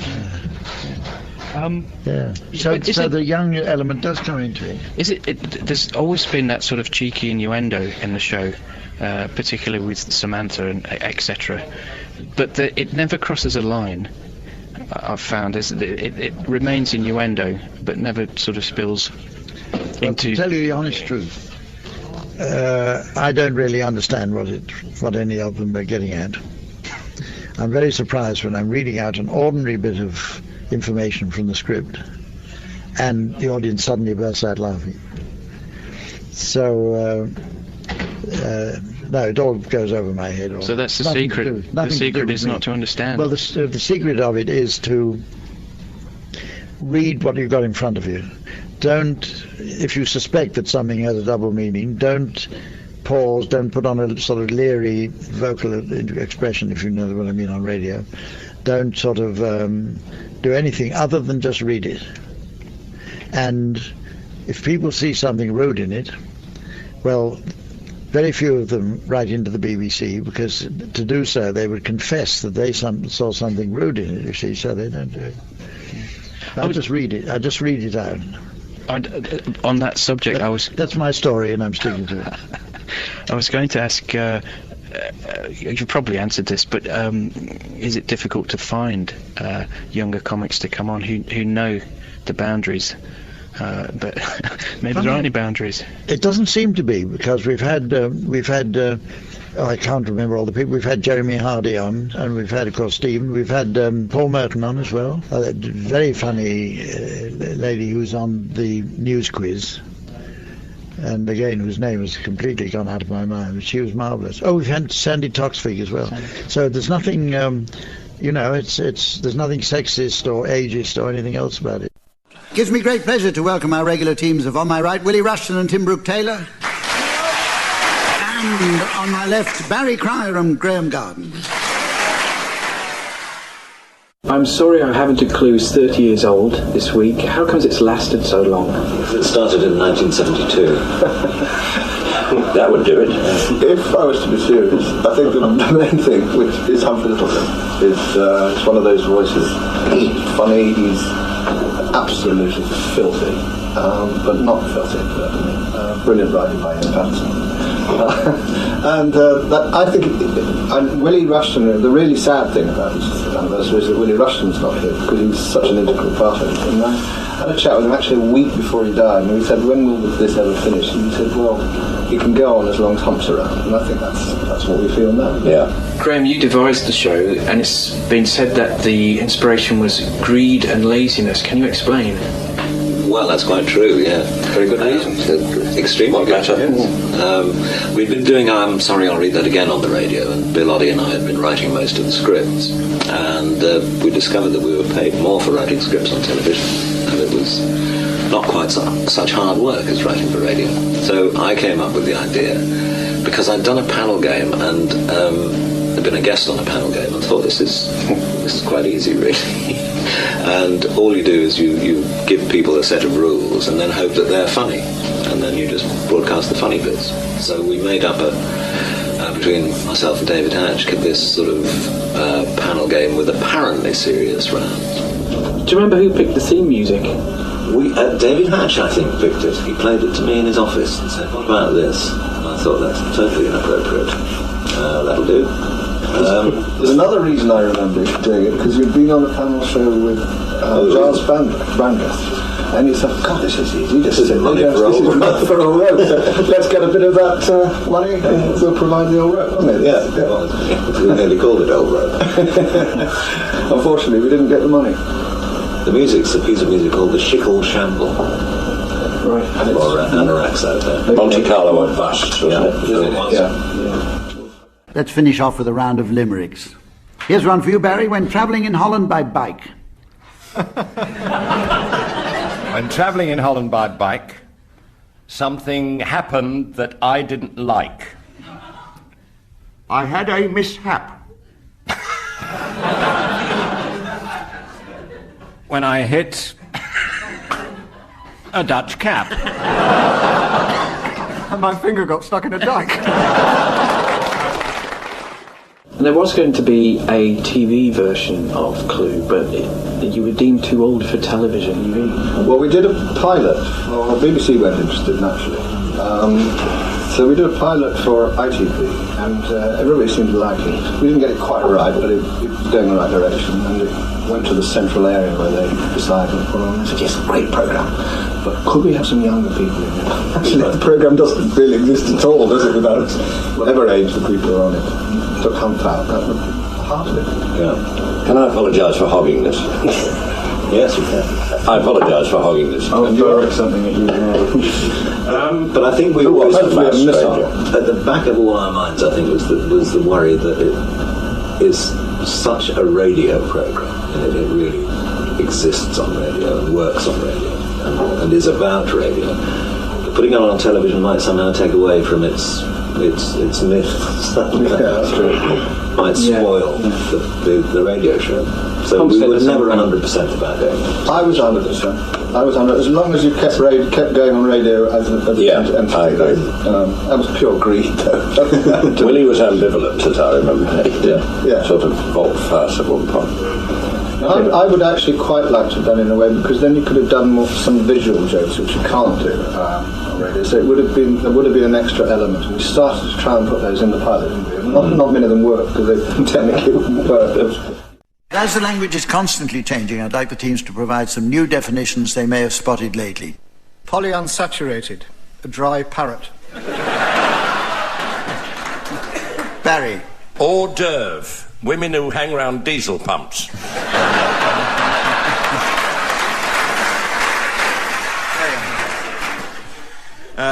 Carpentry, a way in for ornamental fish.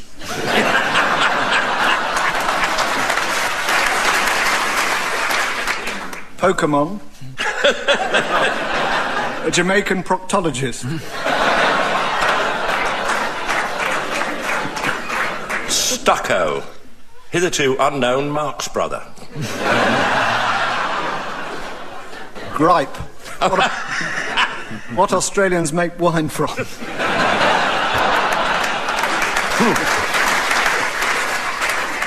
Extemporary, permanent.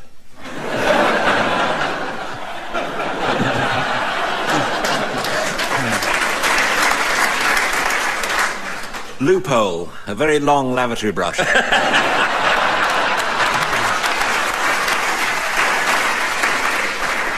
Hot pot, stolen drugs. Hormone. No, forget it. The internet's allowing a lot of people to play Mornington Crescent online. Is that how it should be played, or do you need eye contact? I would think eye contact. I think so. Yeah, it's a bit like poker in that sense. Yeah, it's better. If it's the only way you can get to play it, then it's fine. Yeah.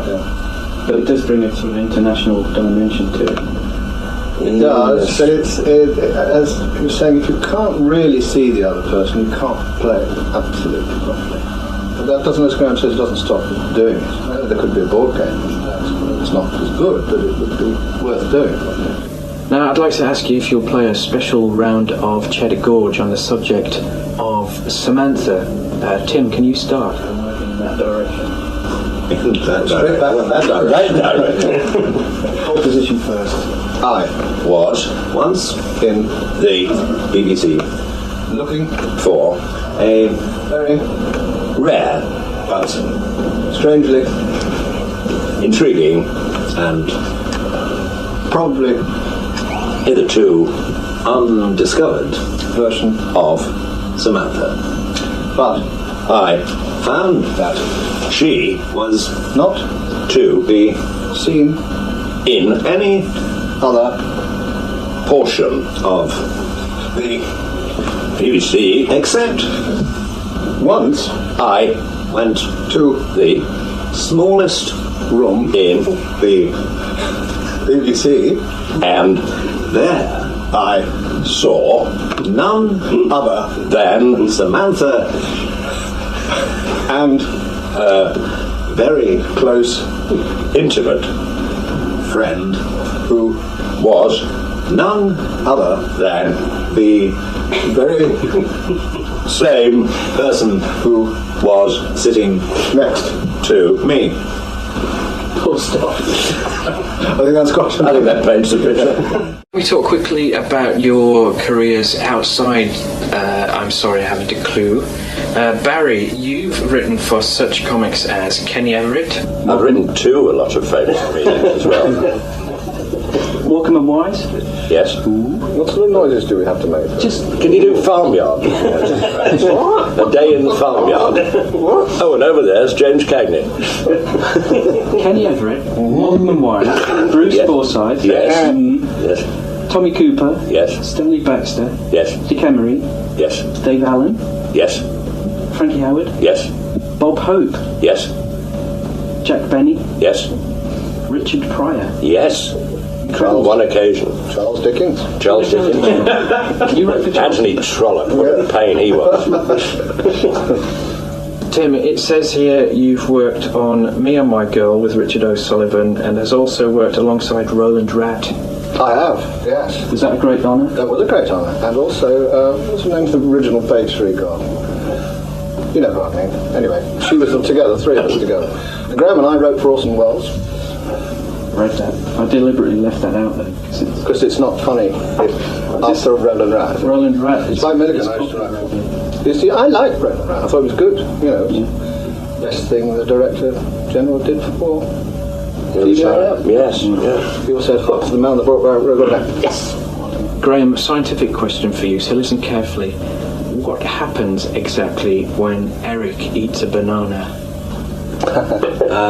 When Eric eats a banana, he turns into Banana Man, I'm afraid. Ask Tim. Tim was involved. He's not entirely innocent. I was Eric, and I did eat that Banana Man, and I turned into Graham, who was Banana Man. Which actually, I saw one the other day, rather good. Still going strong. Popular. Yeah. Okay, picture round now. Picture round. First picture for Barry. Does that evoke any memories for you? Yes, that was me and Johnny Vegas in The Weakest Link. We were the head-to-head finalists. Did you win? What? No, Johnny got it. I was just allowed by the younger ones to stay. Weakest Link. Why on earth did you go on that? Why on earth did I go on it? I was asked to go on it, and it was charity. It was for charity. No excuse. I do a lot of charity work. There's a lot of work for vanity. I do a lot of charity work. It's the dominant tricks you like. Oh, yes, she does stir your... She does stir your loins. I flee to the country. Johnny got... Johnny Vegas got Mr. Spock ears on. Well, it was a comedian's edition. And I'm wearing a wig to make myself look older. And it was quite an afternoon, actually. Yeah? A comedian's edition? Yes, comedian's edition. Johnny Vegas? Yeah, but light and shade, and I was on as well. I'm cultivating a new act! Graham, probably slightly less interesting one for you. Amongst the Teeth. What's going on there? That's right.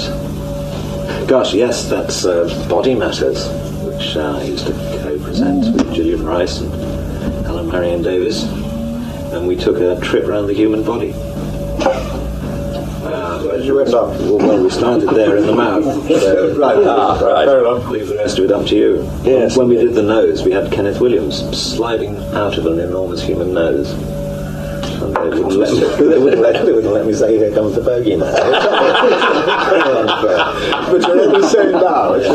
Did the nostrils flare when you came out? Being a doctor, do any of the other panellists come to you with their twinges? No, I'm pleased to say they don't. They wouldn't trust me, for goodness sake. No. You can't have an old friend as a doctor. Actually, Graham's very good at not actually treating us, but saying either go to the hospital or not. That's about as far as it goes. Oh, he just says, "Don't do that" to me. Yeah, don't do that. Don't do that. Tim. I'm getting out of this. Your picture. Oh, yes. What's Graham doing here? It's pretty obscure, that. This was the In-Betweeners, wasn't it? It must have been. Yeah. The popular song we did in the 70s, reached number 7 in the hit parade, called the In-Betweeners, and there was the cloaks over the top to the costume. It was a split costume that one side was old folk and the other side was glitter. And that's really what it is. I think we were probably on some very embarrassing programme. Because when you're on Blue Peter, quite possibly. Did all the pop shows. Yeah, Crackerjack. It's true. It's the way we got onto the top of the Fox. We agreed to do Crackerjack. That's right. Is it conceivable that there could be more goodies? And I don't leave Barry out of this because you've popped up in a few episodes as well. Yes. Yes, I did. Bless him. Well, we're personal here. Have a word with Jane Root, who's head of BBC Two, and she keeps consistently saying, "No, I won't have them." So, right. Well, we'll start an email. Yeah. Well, you probably remember the Goodies was 30 years old last year. And you remember the celebration was the street parties. And 30 years ago, we won the Silver Rose in Montreux. That's right. Yes, King Kong. And funnily enough, we seem to get sort of passionate people now about it, because I went to Australia for a Goodies convention last year, where they'd gone on showing it, and all the people there were in their 20s and 30s, which of course is the audience. The BBC desperately wants to get on board. So, this is how Humph describes you. See if you agree with what he says. Prone to argue with the chairman, slightly vulnerable, perspires a lot, a favourite with the crowd. People hiss when I'm cruel to him, said Humph. Yes, I think none of it's true except the bit about perspiring a lot. I do that, I have to say. Yes, no, I'll accept that. I'll accept that. I'm very pleased with that. Move on. Barry, Humph describes you thus: the gag man. There are no embarrassing silences thanks to you. Embarrassing noises, but not silence. Bottomless pit of one-liners, able to come up with gags at a second's notice, provides the bricks and mortar. It's very nice, isn't it? And they let me appear in it sometimes as well. I bring my wheelbarrow in. Very good on the plumbing. That's very gracious of him, and particularly about my quick wits. Anyway, what would he know? And Graham, you're described bides his time, picks his moment, a punchline man supreme, very dry, often has the perfect punchline which helps Humph to end the round on a high note. Helps him, eh? Very dry as opposed to the rather sweaty me, is that what he said? Was that Humph who said that? Yes. So I detected Graham's style in that. I sort of put a stop to the fun, basically. Yeah, but you bide your time. Humph's very modest about his own comic abilities. What do you think his particular gifts are? He's very arrogant, Alf. He would be modest with you.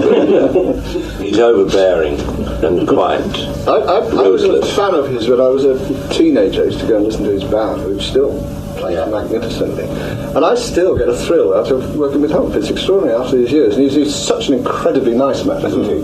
And very bright man. And he is modest, but he shouldn't be, because I think he's quite fantastic. I still think it's him. Yeah. And how much of his stuff is written and how much is that? Well, he is capable of writing everything, but Ian Patterson basically writes his script now, and I think Ian would say that the great thing is you're writing for a great man, and there's nothing worse for a writer than to write something that's delivered badly. Ian writes some good stuff, and Humph makes it even better, which is perfect for a writer. Yeah, absolutely. And Humph does it, obviously, in the nature of the show. It's not all scripted. Humph reads his links, and then we play the games, and Humph's interjections are his own, and very often they're showstoppers as well. So he's an extremely funny man. I don't think he knows how funny he is or how he is funny, which is probably a good thing. He just does it. He's in a great tradition, like Kenneth Horne was in Round the Horn, was sort of the urbane man in the middle with all the idiots milling about. He's never quite sure what's going on, but just wants to get it over. And the seeming innocence allows him to be absolutely filthy, which is, Humph can't have said that, can he? And of course everything he says is du grand entendre anyway, so he hasn't said anything himself, and he looks really genuinely surprised if the audience laughs.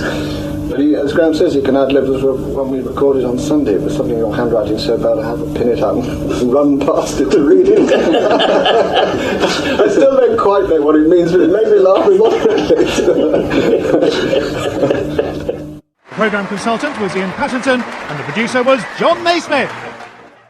John, how did you first come to the show? In 1991 it was. In his grandmother's will, in fact. Did you make any changes to the format? And there was certain, I mean, you know, every new producer has an idea, I think, of the strengths and weaknesses of the show. It was not a show that I'd sort of consciously listened to a great deal, so I suppose I came to it sort of quite fresh and perhaps sort of relatively objectively. I think there was certain rounds that I thought maybe had been a little bit past their sell-by date. Previous producers have kept quite a good archive of past rounds, so I was able to sort of go through them initially. And I also had an exercise swiftly after taking over the show. I was asked by the Worldwide to compile an audio cassette. Like I want to do a compilation of past programs. So I basically listened to. Well, I phoned up the teams first to say could they suggest any good rounds for the tape, and they said I can't remember any. I couldn't remember any highlights from any of the show. So I listened to every single tape in the archive. It's almost about 150 programs or something. Which was and then you found a highlight. And then I found a highlight. I found quite a few actually, and they're on the first tape. Ian, what's your first memory of coming to I'm Sorry I Haven't a Clue?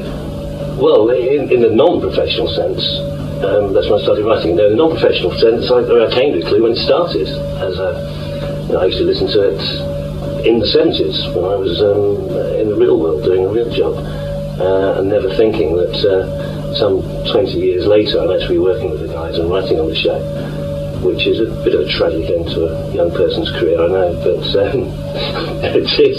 But yeah, as John describes, Bob Fager-Steele and I were writing the news quiz at the time, and the BBC in its wisdom sacked our producer, very sensibly in my opinion, and then noticed at the beginning of the next series they didn't have a producer, not so sensibly. They decided to let John have a crack at it, and I think the two shows were in production at the same time, or overlapped or something, which meant that John had been writing the links, and some very good ones too, I thought, I have to say, but that's not necessarily a producer's job, especially since it takes the bread out of the mouths of writers who have slaved years and done their apprenticeship for this, only some amateur to make pathetic attempts at writing a few knob gags in his spare time. OK, teams, to assist Stephen, you'll be performing these songs as duets. I think that's right.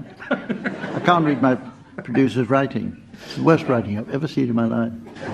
The only way to read it is pin it up on a board and run past it. It's a credit to all of you, really, that it's gotten funnier as time's gone on. How sweet of you to notice. How very, perceptive of you to notice, I'd like to say. I think the bit, well, obviously, as far as I'm concerned, is obviously the main stuff I did to write for Hump. Hump wasn't, in my opinion, doing enough.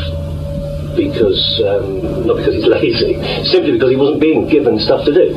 And I don't think anyone had ever considered that the point of having the chairman there was to do a sort of 10-minute stand-up act in between all the rounds. But in that, virtually, if you gave him the Argos catalogue, he could read it and make it funny. So it's not such an onerous task. But you just think, yeah, I can hear him doing this. And occasionally I write a link, and I think, well, that link's easily long enough. And I think, another gag there. It would be nice to hear him do it. And, oh, hang on, there's a topper that could go with that. Well, I'll put it in anyway. We can always cut it out. But I do occasionally feel a bit sorry for the other guys, Tim and the rest of them, have to sit there while he grinds his way through a couple of pages of old rubbish I've been churning out the night before. You know. The lines sometimes get pretty near the knuckle. So not with you. I'm talking about innuendo. You mean knob gags? I mean knob gags. Oh, no, there is no rudery at all. The words on the page are completely innocent. Humph actually said the secret to his delivery is that he doesn't actually understand the joke. I mean, he does read it as if he doesn't get the joke, but he obviously does. But he has got that fantastic knack of genuinely looking as if it's the first time he's read it. Quite often it sounds like the first time he's read it as well, but no, he really does have that ability to just pick it off the page as if he were, reading a shopping list, something you might casually glance down. I don't think there's any better deliverer of a line a chairman of any other panel game, and I seem to have worked at almost so's Ian. And that's probably what it is Olivier. I mean, Olivier was just hopeless. He couldn't read a line to save his life, could he?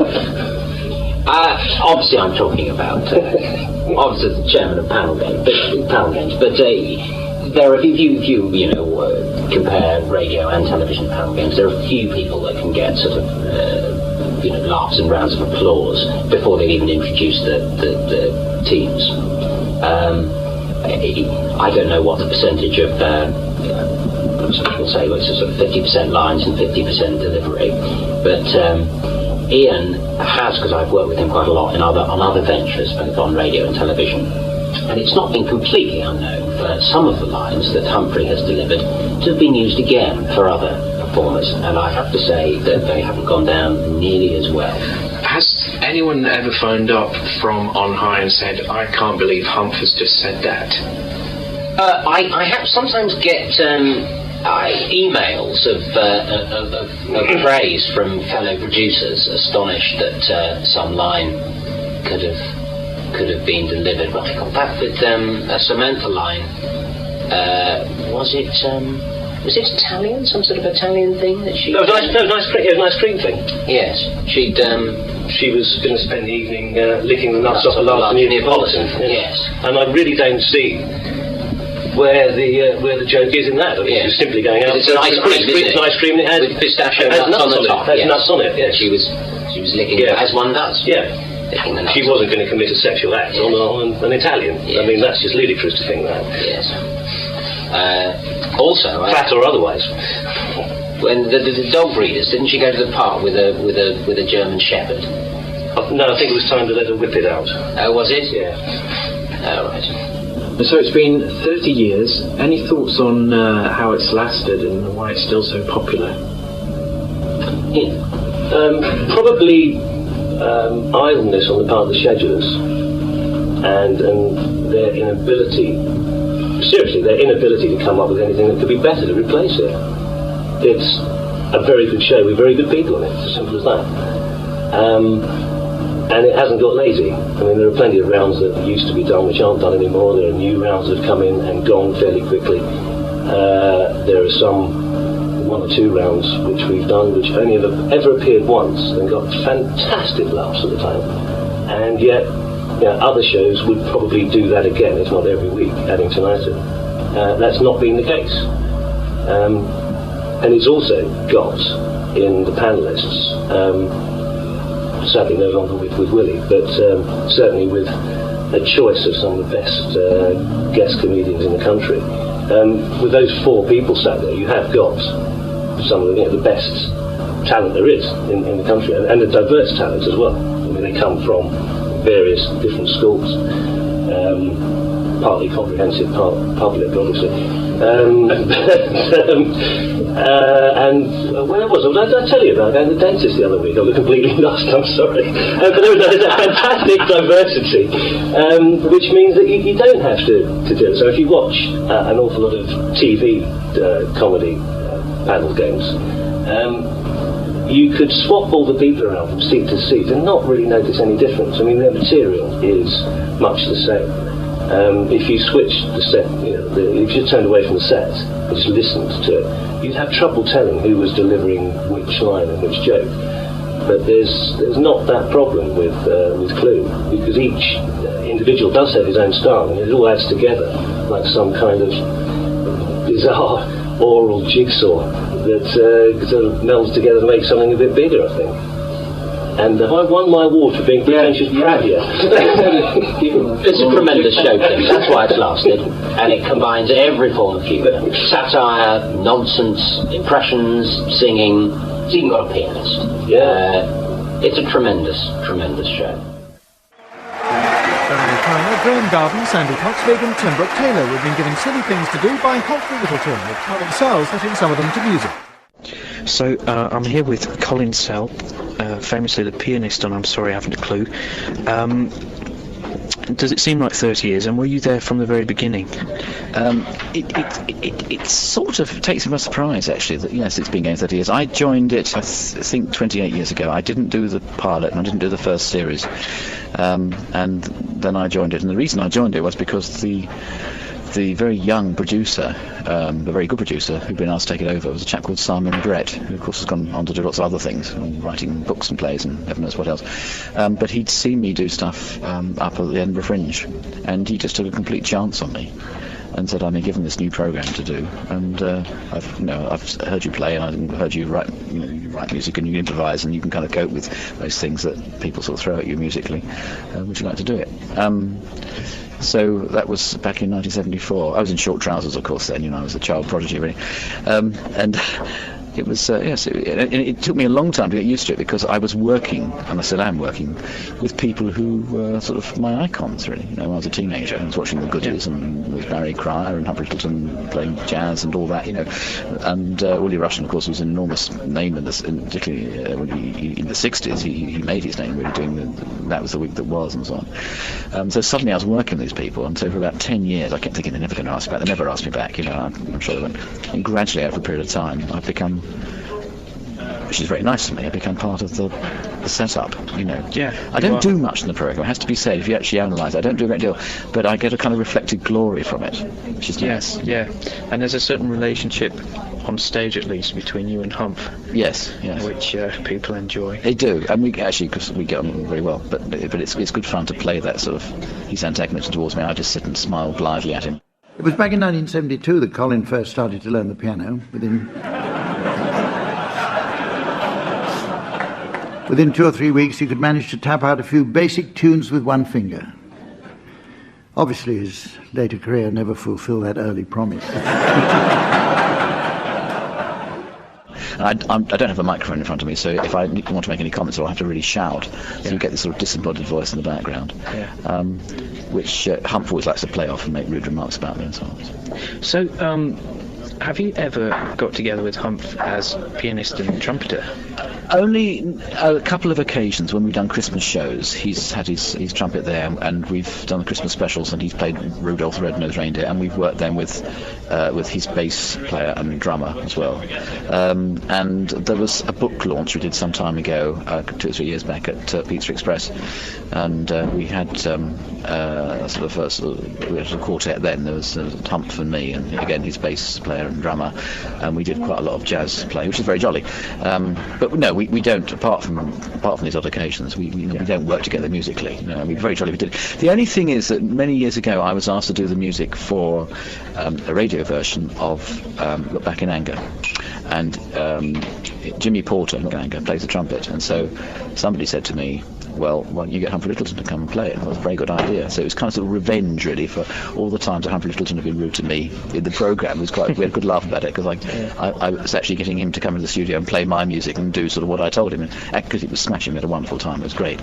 He did a very good version of what the sort of trumpet playing that Jimmy Porter would have done. Piano accompaniment will be provided by Colin Sell, who, as far as we can make out, has never had to go through any kind of checks. Actually, we were interested to hear that Colin was responsible for bringing the Beatles to Abbey Road. Camden Council have just sent in the pest controller's bills of fumigating the entire block. There's a huge love for the show across the country, and Humph recently played trumpet on a Radiohead. He did, yes. Are you ever, as an icon of this show, asked to make guest appearances and stuff like that? I have occasionally, yes. I mean, I've been involved with the odd band. I've been asked to do perhaps the odd bit of sort of cabaret playing or cocktail playing, something like that, because people, regardless of whatever talent I may have, people associate me with the show, which is nice. So yes, there are little spin-offs like that occasionally, yes. But what's interesting is that nobody knows what I look like, because there's only ever been one photograph of me published by the Radio Times, and so nobody knows what I look like. so I don't get people stopping me in the street and saying, "Oh, you can't sell," which is a bit of a relief in a way, really, because I think sometimes people, rather suffer for their being in the public eye, Okay. Well, we'll put you on the website. Yes, a little terrifying. I'm afraid that maybe no one will see it there either. You shouldn't say that. Any favourite memories of the last 30 years? I do. I always enjoy doing the programme. Obviously we all miss Willie. I think there's two things really. One is a specific moment actually when I was accompanying Willie Rushton, and he was just doing what he always did, was like he did his own thing, and he just called out to me halfway through singing. He said, "Keep up, piano," he said, which the audience found very funny, and I did as well, because he was just making it difficult for me to follow. I think the other thing, it isn't so much a memory, it's just a feeling about the programme, is that what is very rewarding is that so many younger people come into it and perform in it and love doing it, and they fit in perfectly well.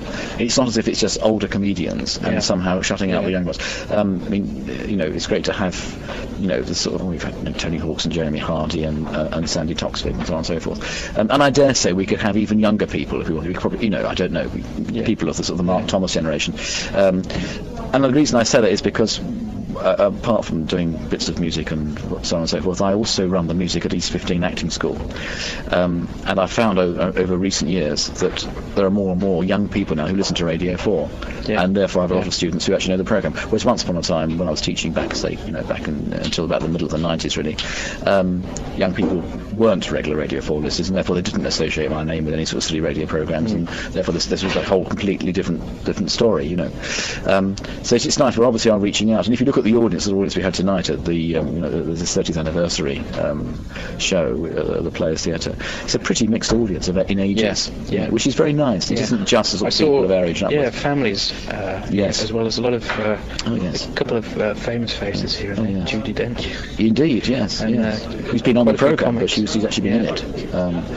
But I've got some friends in tonight who students and so on, and they're just sort of begging for tickets, So that's nice. That's nice. It's spreading, And so, ladies and gentlemen, as the plastic cup of time fails to emerge from the vending machine of destiny, and the scalding coffee substitute of fate splashes onto the unsuspecting crotch of eternity, I notice it's the end of the show, and indeed the series. But our regular teams will be back again in the spring, and what would the show be like without 4 top-class comedians? Tune in next year to find out.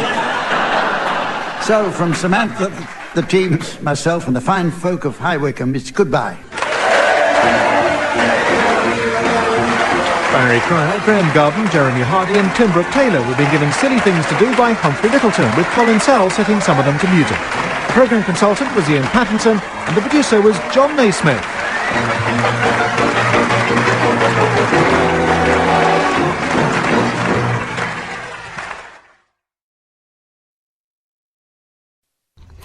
Now, did you know that Barry Cryer actually chaired 3 shows in the first series of I'm Sorry I Haven't a Clue, before he settled into the role of panellist, the only time in his life when he was delighted not to get the job, which of course went to Humphrey Lyttelton. Let's hear him now in conversation recorded on the 25th of March, 1999. A man known, loved and relied on by so many of us in the entertainment business. Indeed, a producer once said to him, talking of a script, "I don't want it good, I just want it tomorrow." Well, in this case, he got it the next day, and good. Today, I'm in conversation with Barry Cryer.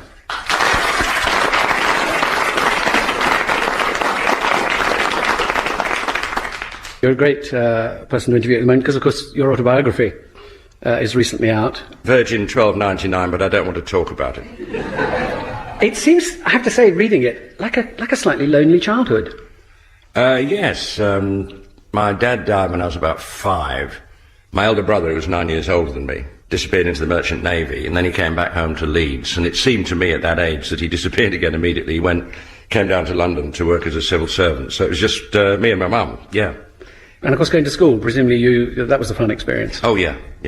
Little local school run by the Newman sisters, yes. One was called Hilda, and the other one wasn't. I can't remember her name. That was happy, and then slightly more bleaker atmosphere, Talbot Road in Leeds, Mr. and Mrs. Gannon, husband and wife who ran this school out of virtually a semi-detached house. They were a formidable couple. I don't want to over-dramatise it, but Mrs. Gannon would actually... I wasn't involved in music when I was there, for some reason, but some of the other kids would play the piano, and they would get the cane across the knuckles while they were playing. While they were playing? Yes. I think I mentioned it in the book. And years later, I went to see The Seventh Veil, and Todd and James Mason, and he smashes her across the knuckles. You'll never play the piano. When she's playing the piano. If you don't play the piano for me, Francesca, you won't play it for anybody, whatever he said. And anybody sitting near me in the cinema must have wondered why I said Mrs. Gannon audibly. The memories that came back. And then you got a scholarship. You went to the local Leeds Grammar. Leeds Grammar School. I went to. Yeah. And when did the performing side of things come out? Because you started as a performer rather than a writer, really. Yes. Well, I mean, at school, like lots of people did, I played Falstaff. Enormous number of lines. You're like a sponge when you're young. How you can learn lines. I'm having to learn lines at the moment for a musical, and they won't go in, but when you're a kid, you just soak them in. So I did plays at school. Yeah. And you got the acting cup for Falstaff, I think. Yeah, we shared it. John Gledhill, my mate, who played Prince Hal, and I shared the acting cup, and we went up to get it from the then Princess Royal. And as she handed it to us, it came apart. The black base, the little plinth bit came off, so I gave John the plinth and held the cup up, and I thought, oh dear, looking back. Grabbing, upstaging. Yes, it got a laugh at speech day, and I thought, oh dear. Now, first time you'd got a public laugh? Yes. And I think the midwife laughed quite a lot years earlier. But yes, it was the first time with an audience and a real laugh reaction, yeah. The damage was done. Although I never had a vocational thing about going into show business or anything. But I think you'd been a fan of radio comedy, hadn't you? Maybe. Oh yes, very much so. Yeah. Here's a little aid memoir to those days, Barry. And hello, Hutch. What are you doing with the face as long as Izzy Bond's top note? What do you mean by spreading the tale that I'd come into money? Well, you shouldn't wear mink corsets and a banana skin coat. You even offered to put a ring on my finger. Well, I couldn't get at you, big toe. You got your boots on.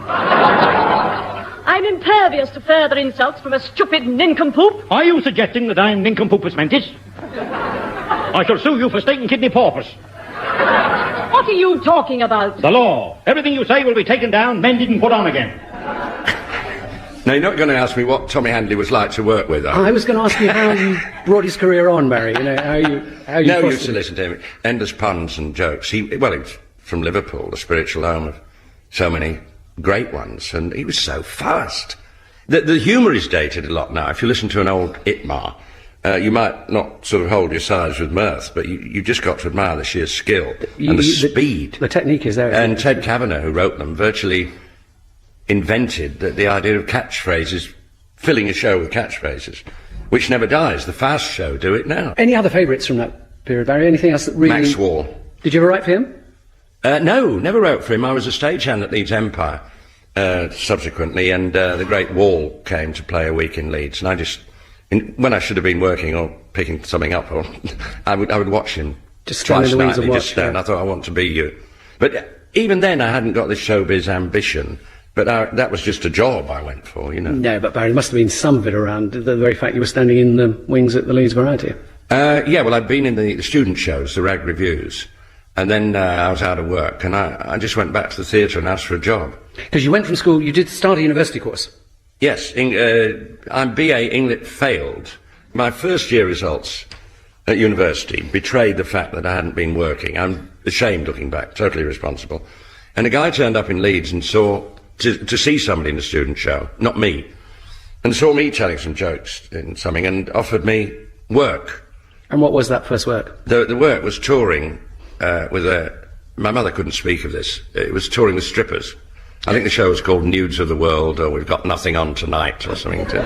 Constant motif in my so-called career, Paul. Now, was this the days where they still had to stand still in they tableau? had to stand still. So we used to go behind the scenery and try and make them giggle. But in your professional part of the job, you went front cloth, presumably, while they set up the tableau and did your 5 minutes. Yes, I was the bottom of the bill comic. You did about 12 minutes. Now, talking about the nude reviews, obviously that's how you migrated on, because you ended up at the Windmill, the Legend. I came down to London, and on a 17-day rail return ticket, what I thought I was going to do in London in 17 days, I think it was a good deal, the price of the ticket. And on the 16th day, the day before, sounds biblical, doesn't it? And on the 16th day, you created comedy. The day before the ticket ran out, I got an audition at the Windmill. 6 shows a day, 6 days a week. Now, this must have been just after the kind of the legendary days of the when all the ex-service guys came out. Oh, I proved that. The legendary days. In its demise. But I worked there with a fellow called Bruce Forsyth. He was top of the bill when you... I never knew what happened to him, but he was top of the bill. Well, you say that. You're quite right, Paul, prior to... This was 1957. In the earlier 50s, there'd been Jimmy Edwards, Peter Sellers, Harry Seacombe. Wonderful gallery of people. But it was still going 6 shows a day, new tableau and yes, comics coming on. 36 shows a week. Which was tough because they really didn't come to see you with all due respect. No, they didn't come to see the comic. But it was just complete disinterest. They would open newspapers when you walked on. And there's a marvellous comic called Jimmy Edmondson walked on, and the man in the front row opened his paper, and Jimmy said, "Oh, I see you brought your own comic." You learn not to be frightened. I mean, I learned to face hecklers later on in nightclubs and everything, but the windmill was just silence. You could hear the sound of your feet as you walked on the stage. So I suppose great, because I mean, most comics have this horrible memory of dying occasionally, but you were dying 36 times a week. Yes, I mean, Jimmy Edwards, God bless him, said any comic who said I tore them up at the windmill got big laughs is a liar. He said, somebody as good as him.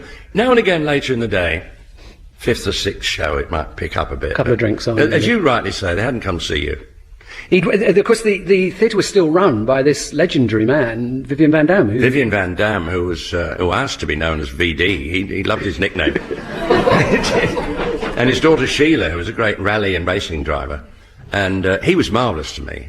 But he was a real comedy professional, wasn't he? Oh, yes. The first day I worked there, I was in a state of shock because I auditioned at 10:30.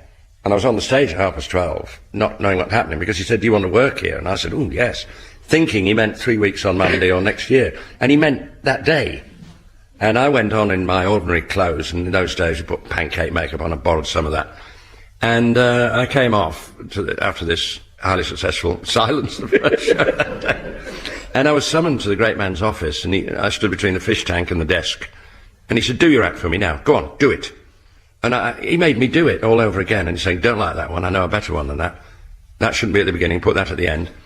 And he had me in his office in between every show. Every show. And by the end of the day, I'd almost got a new act. He'd really reshaped and moulded what I was doing. Did that process really start you to think, actually, there's a science to this? You know, there is a... Oh, yes. It was a masterclass with him. Just in one day, it was amazing. And I was there for about 7 months. And he was a sadist, because the shows would run however many weeks. But you wouldn't know if you were going to be in the next show, whether he was still working. And Bruce was going through all this as well at the top of the bill. Yeah, Bruce was the only one who ever worked there. There were honours boards outside, names in gold leaf or whatever. And Bruce was the only comic who ever worked there who had his name on the boards when he was still working there.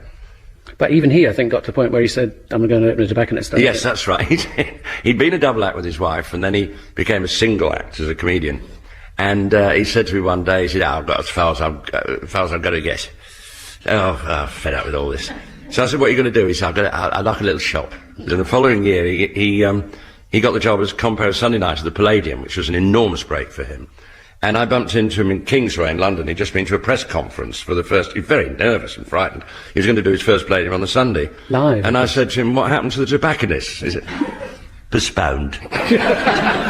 Postponed for 40 years currently. Yes, he still hasn't opened it. Still hasn't opened a tobacconist. You, on the other hand, really about this time that you moved more to writing. Oh, yes. I met an actress called Anna Quayle, and she was doing reviews. She was going to do one at the Fortune Theatre in London. That's even prior to Beyond the Fringe, which just knocked us all sideways and changed everything.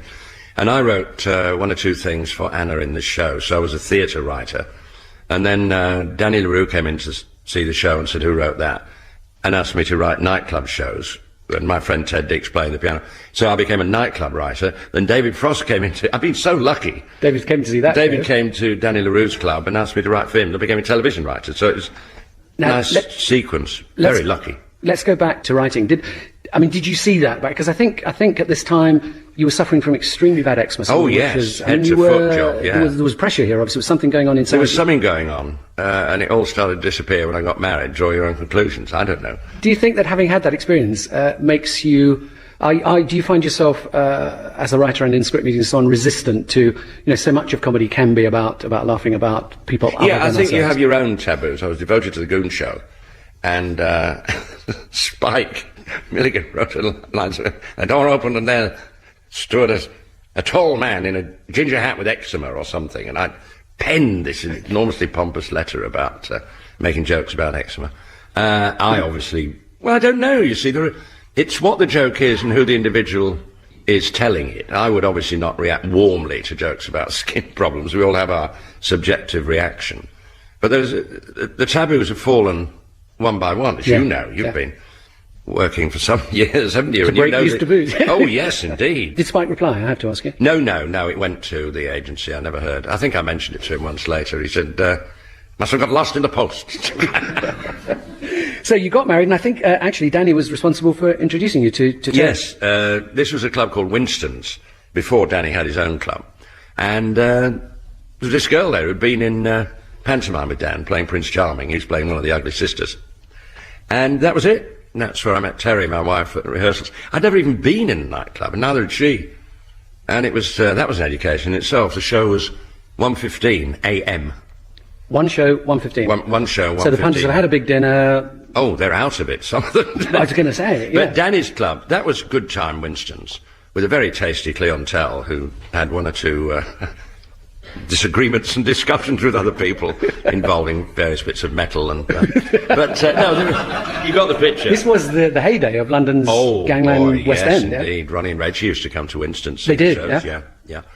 And then we went to Hanover Square when Danny had his own club, which became very grand and was called Danny's? Called Danny LaRue's. Right. And David Frost came in and... Yes, and David came in. The business went to these shows. The people who came in there, it's amazing. Princess Margaret and Lord Snowdon, as Tony Armstrong-Jones, as he then was, they used to come in, Richard Burton, Elizabeth Taylor, Noel Coward, Judy Garland. It was amazing, the people who came. Really was the social thing at the time. And it would tune you up, make you pretty nervous doing a show we did a Noel Coward finale with Noel Coward sitting 6 feet away. Sitting in the audience. And to see this man, you're having the effrontery to sing one of his songs into his face, and he's sitting as near as you are to me, Paul, at this moment, drawing on his Marlborough. And, inscrutable. Yes, inscrutable. And then came round afterwards to our communal dressing room. And I looked at my watch when he left. He stayed 2 3/4 hours.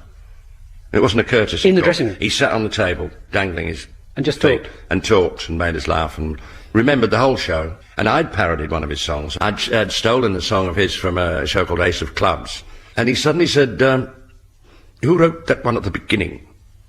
And I thought, oh, God. I said, I did. And he patted me on the head and said, nearly as good as mine. From the master. Very gentle. And then, as you say, that led directly, because as part of this social glitterati, in comes the current glittering glitterati, Mr. Frost. Yes, David came in, and then he asked me to join the team on the Frost Report, which is where I met the whole of Monty Python, who weren't yet Monty Python. So this extraordinary group of writers and performers came together under the aegis of David Frost. And by this time, Barry, you're a confirmed writer. You're not performing anymore. Yes, my agent, Roger Hancock, Tony's brother, said I don't want a writer who gets out of bed at midday with a head full of cotton wool, because I was working in a nightclub at night. So I gave that up and trusted Roger, and he never let me down.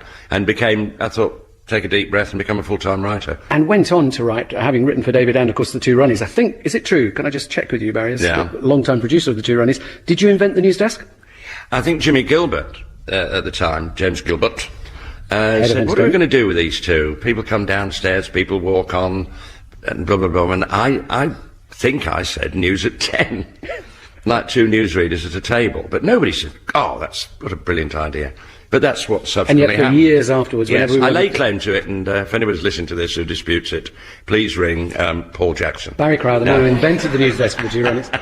And I have to say, created a model that then, for years after, producers producing shows used to say, well, what can we do for the news items? How can we do... Yeah. Because it just was such a glorious way. It became an absolute convention, didn't it? Yeah. Institution. People trying to find different ways to do it and not obviously copy it. Barry, I asked for a list of those you had written for, on a regular basis, and I have to say it's 2 pages long. And the simplest thing is to say, I think it's anybody who's ever done a stand-up or sketch show on television in the last 30 years. So I won't read it out, but it is an extraordinary list. We'd lose the will to live if you read it out. Any particular favourites? What were the great relationships for you? Oh, well, of course, having worked with Ronnie Corbett in nightclubs, and I met Ronnie Barker the year after I met Ronnie Corbett, they were friends of some years standing by the time I was writing for them and knowing them. So that was wonderful. Eric and Ernie, of course. Although I always say Eddie Braben was the A-team, the great Braben. Well, of course, you knew you were in safe hands writing for Eric and Ernie. You knew that whatever happened, it was going to come out good. The chance other it would be funny. Oh, yes. What? And Kenny Everett. That was a wonderfully happy Kenny, I want to come on to, but obviously the good ones, Barry. I mean, without necessarily naming names, any bad experiences? Any that you think I wouldn't go back there? Oh, yes. Diplomatically stated.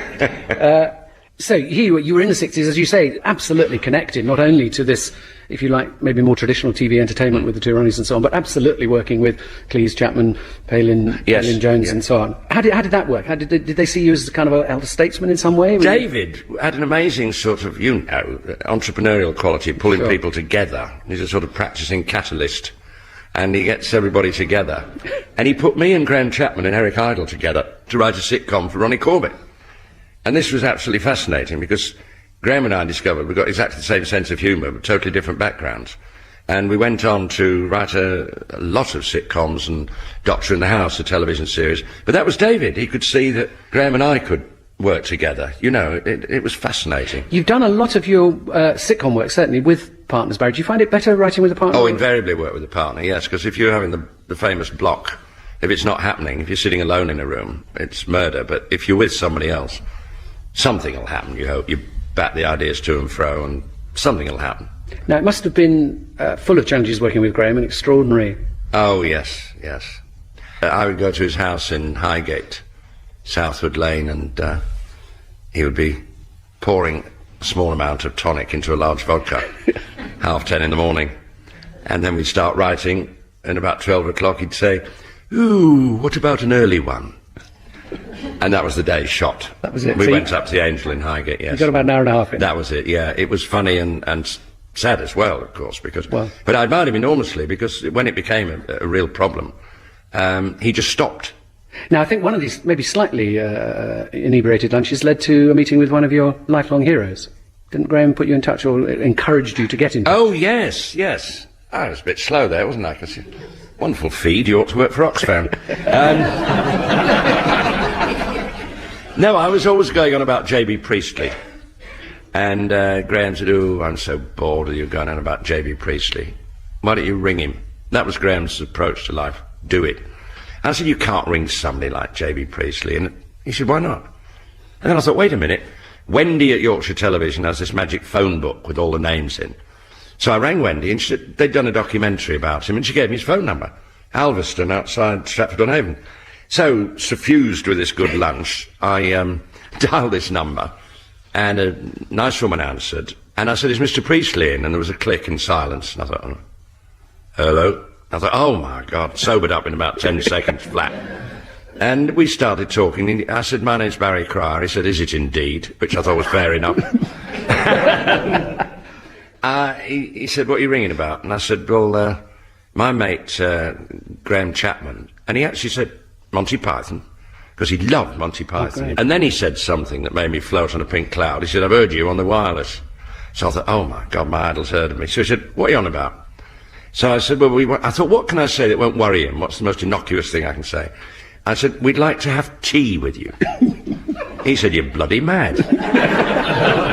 So I said, "Well, that's our problem." He said, "Well, where are you coming from for tea?" So I said, "London." He said, "Now I know you're mad."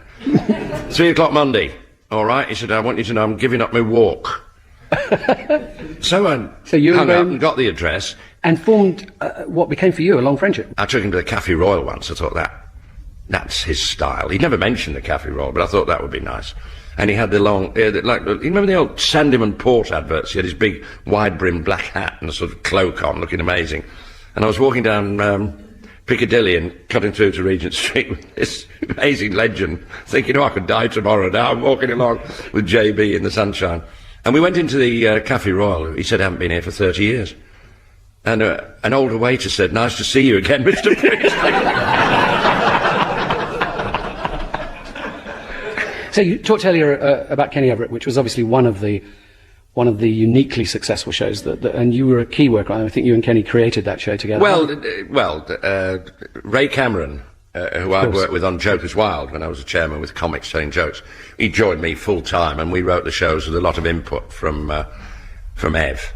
That was a joyous period, really enjoyable on ITV and BBC. Because they started at Thames. We started at Thames, just recording all day in the studio with no audience at all. Well, it was that famous thing of the crew laughing, wasn't it? Yes, and we wouldn't have insulted them by asking them to laugh. But on the other hand, it was the only TV show I've ever worked on where nobody ever said, quiet. You just carried on talking and chuckling and laughing and throwing Everett in front of the camera, and he'd always deliver something. It was a very happy time. An inspired relationship. I mean, that was a really groundbreaking show.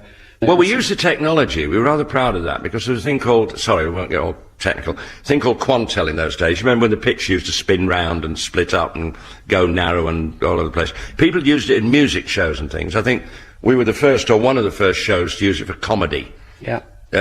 Kenny would be sitting on a sort of wooden block, a cube, and then stand up and hold up this cube, and it was actually the beginning of part 2 happening in front of your eyes on this big wooden square. We used to do all those sort of things. And there were some taste and decency issues, obviously, always well. Oh, yes, I met Mary Whitehouse once, and I clasped her hand and said, thank you. And she looked bewildered, and I said, you made us. I work on the Kenny Everett Show. And her eyes became double glazed. She moved away. She suddenly spotted somebody on the other side of the room. She wanted. I don't really, yes, it really moved Penn's people on by several degrees, I think, didn't it? It was amazing publicity. But there was an incredible burst the first year of that show. It was winning stuff all over the place, and it was a very heady time because of the bands and the people we had on. People like Freddie Mercury and Rod Stewart and Cliff and all that. They came on we were the sort of follow-on touring version of Eric and Ernie, because we had big people on and insulted them. We had Cliff with a white wig and lines all over his face and a beard, wheeled past Everett while Everett was talking, and Everett looked and said, "Oh, it's Cliff going to make-up," which they were very happy for all this, and having water poured all over them and everything. It was lovely. And then you moved to the Beeb, where presumably there was no censorship. I mean, freedom ruled, obviously. Yes, I can't say no. The one or two things we did at the Beeb that Thames had said we couldn't do. So you brought the bag over with you, did well you? Done. It was a more solid setup insofar as it was Friday night recording. You know the routine, Paul, and it was a bit of a straitjacket for Ev, I think, because he wasn't a comic. He was Kenny Everett, but he reacted pretty well. He was terrified of a studio audience to start with, and then became very good at working with a studio audience, running about and mayhem. Now, while all this was going on, as you say, you were finding an outlet for your performing, various outlets as a performer, but perhaps most famously in one of the all-time great radio shows. I'm Sorry I Haven't a Clue. This was running really while you were doing the Everett shows. Let's just listen to a clip from Clue. Our next round is another new one and has been sent in by Mr. R.F. Preston of Leeds, which he assures me has helped alleviate the tedium of wet camping holidays in Scotland with his wife, and thought it might do the same for this programme. He writes, it's called Knights of the Round Table and is based on words starting with the syllable Sir, and that's spelled S-I-R-S-U-R or C-E-R.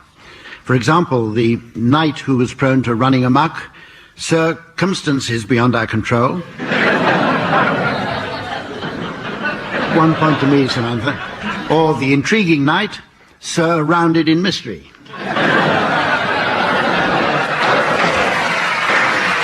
Okay, teams, any other possible? Would it be possible as an alternative we could all go on a wet camping holiday in Scotland with his wife?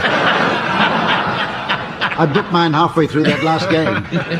Any other suggestions, teams? Yes, indeed, I can give you one. The Night of Rupture, Sir Jekyll Appliance.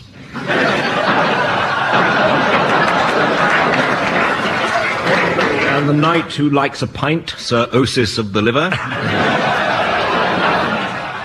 Sir Mon on the Mount. That's a night to remember.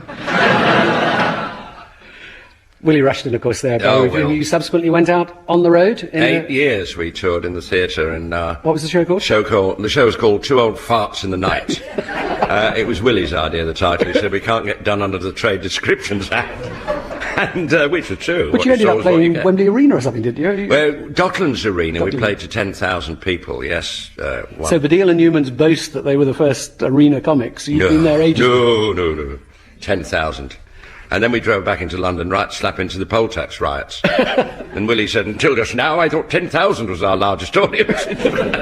And in later years, Barry, if anything, I think your performing has taken off a bit. You've done a straight play, haven't you? You've done an 8-born. I did an 8-born last year, yes. I got very frightened because I'm not used to learning lines, the basic discipline, you know, that actors and actresses do as a matter of course. It's been said that there are only 7 jokes in the world. Have you used any of them today? 2.5. There aren't only 7 jokes in the world. I refute that. There may be 7 formulae. Yeah. Everything's recycled. You just change the name. In the 60s, I used to say about Harold Wilson, if he fell off a cliff, he'd swear he was going up. And I said it the other night about Bill Clinton, and it still works. Thank you very much, Barry Cryer from me, Paul Jackson. Goodbye. Thank you, Paul. On Monday evening at 7:30.